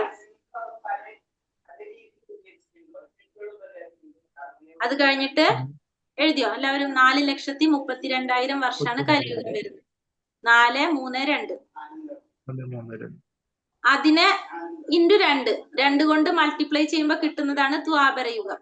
ദ്വാപരയുഗം വരുന്നത് 4,32,000 ഇൻറ്റു 2, അതായത് 8,64,000 വർഷമാണ് ദ്വാപരയുഗം.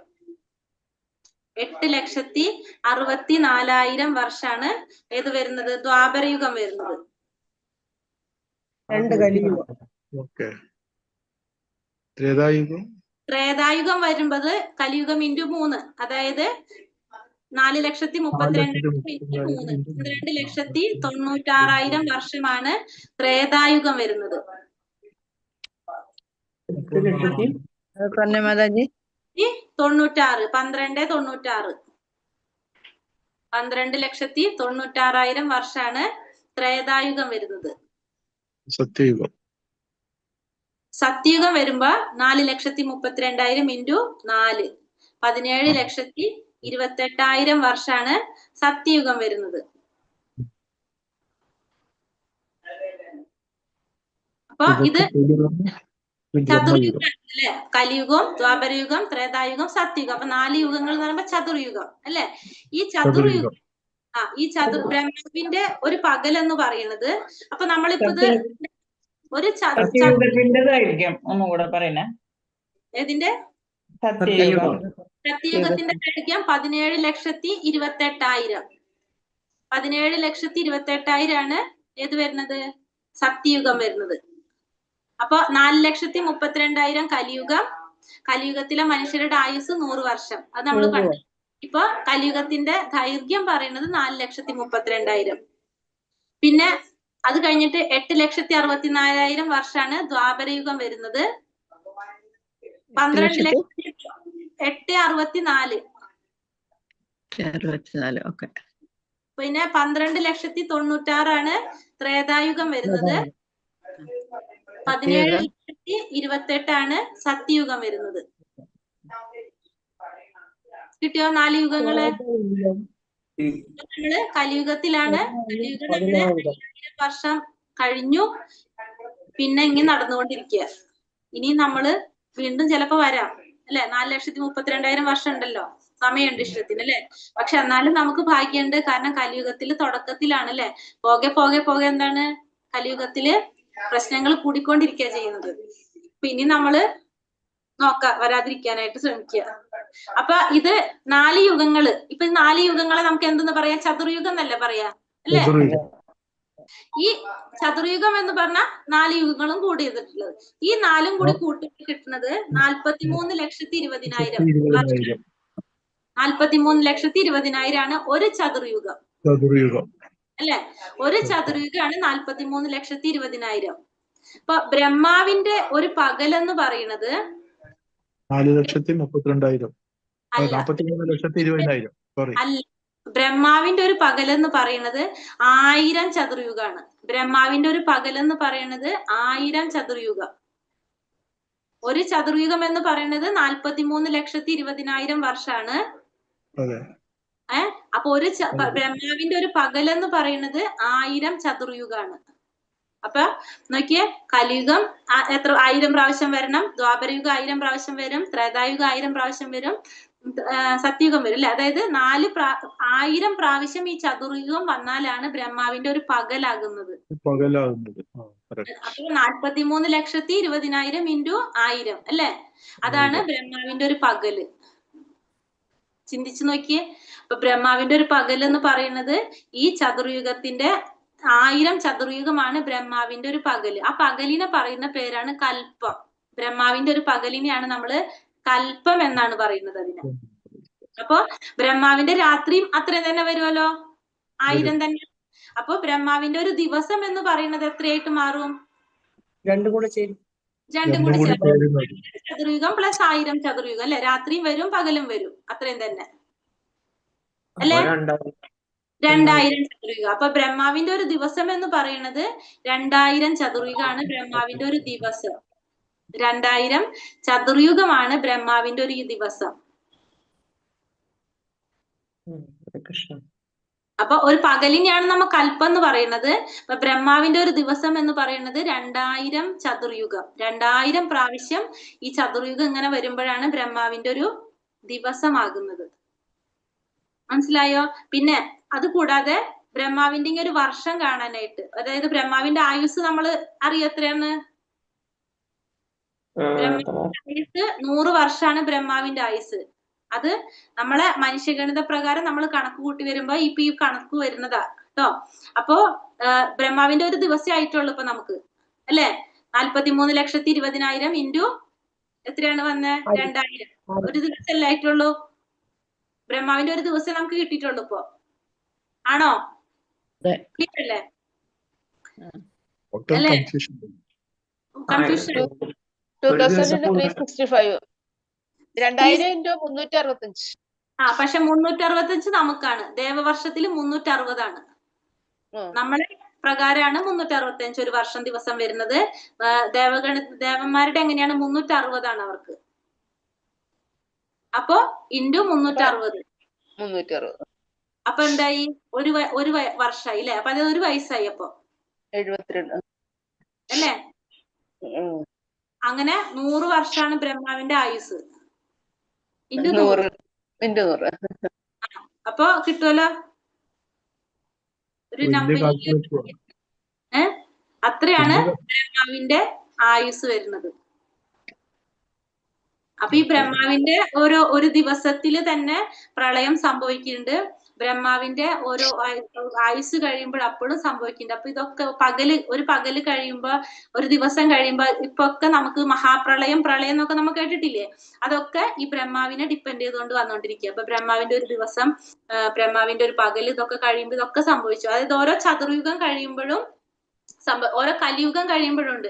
കലിയുഗത്തിൽ ഇപ്പൊ 4,32,000 എന്ന് പറയുന്നത് സന്ധ്യയും കൂടി കൂട്ടിയിട്ടാ. അതായത് ഇപ്പൊ നമ്മള് സന്ധ്യ എന്ന് മനസ്സിലായില്ലേ? നമ്മളിപ്പോ കലിയുഗം കഴിഞ്ഞ് ദ്വാപരയുഗം തുടങ്ങുമ്പോ ഉണ്ടാവുന്ന ഒരു ഗ്യാപ്പ് ഉണ്ടല്ലോ ചെറുതായിട്ട്. ആ സമയത്ത് ചെറിയൊരു പ്രളയം വരും ചെറുതായിട്ട്. അപ്പൊ അതും കൂടി കൂട്ടിയിട്ടാണ് ഈ 4,32 പറയുന്നത്. അപ്പൊ അതേപോലെ തന്നെ എല്ലാത്തിലും. അപ്പൊ ഇതാണ് ബ്രഹ്മാവിന്റെ ഒരു ആയുസ് പറയുന്നത്. പിന്നെ കൽപ്പം എന്ന് പറഞ്ഞാൽ നമ്മൾ പറഞ്ഞു 1000 ചതുർയുഗാണെന്ന് കണ്ടു അല്ലേ. ഇനി പറയണോ മുന്നിലോട്ട്? അതോ ബാക്കി നാളെ പറഞ്ഞാ മതിയോ? ഇനി മണ്ഡലം പറയാൻ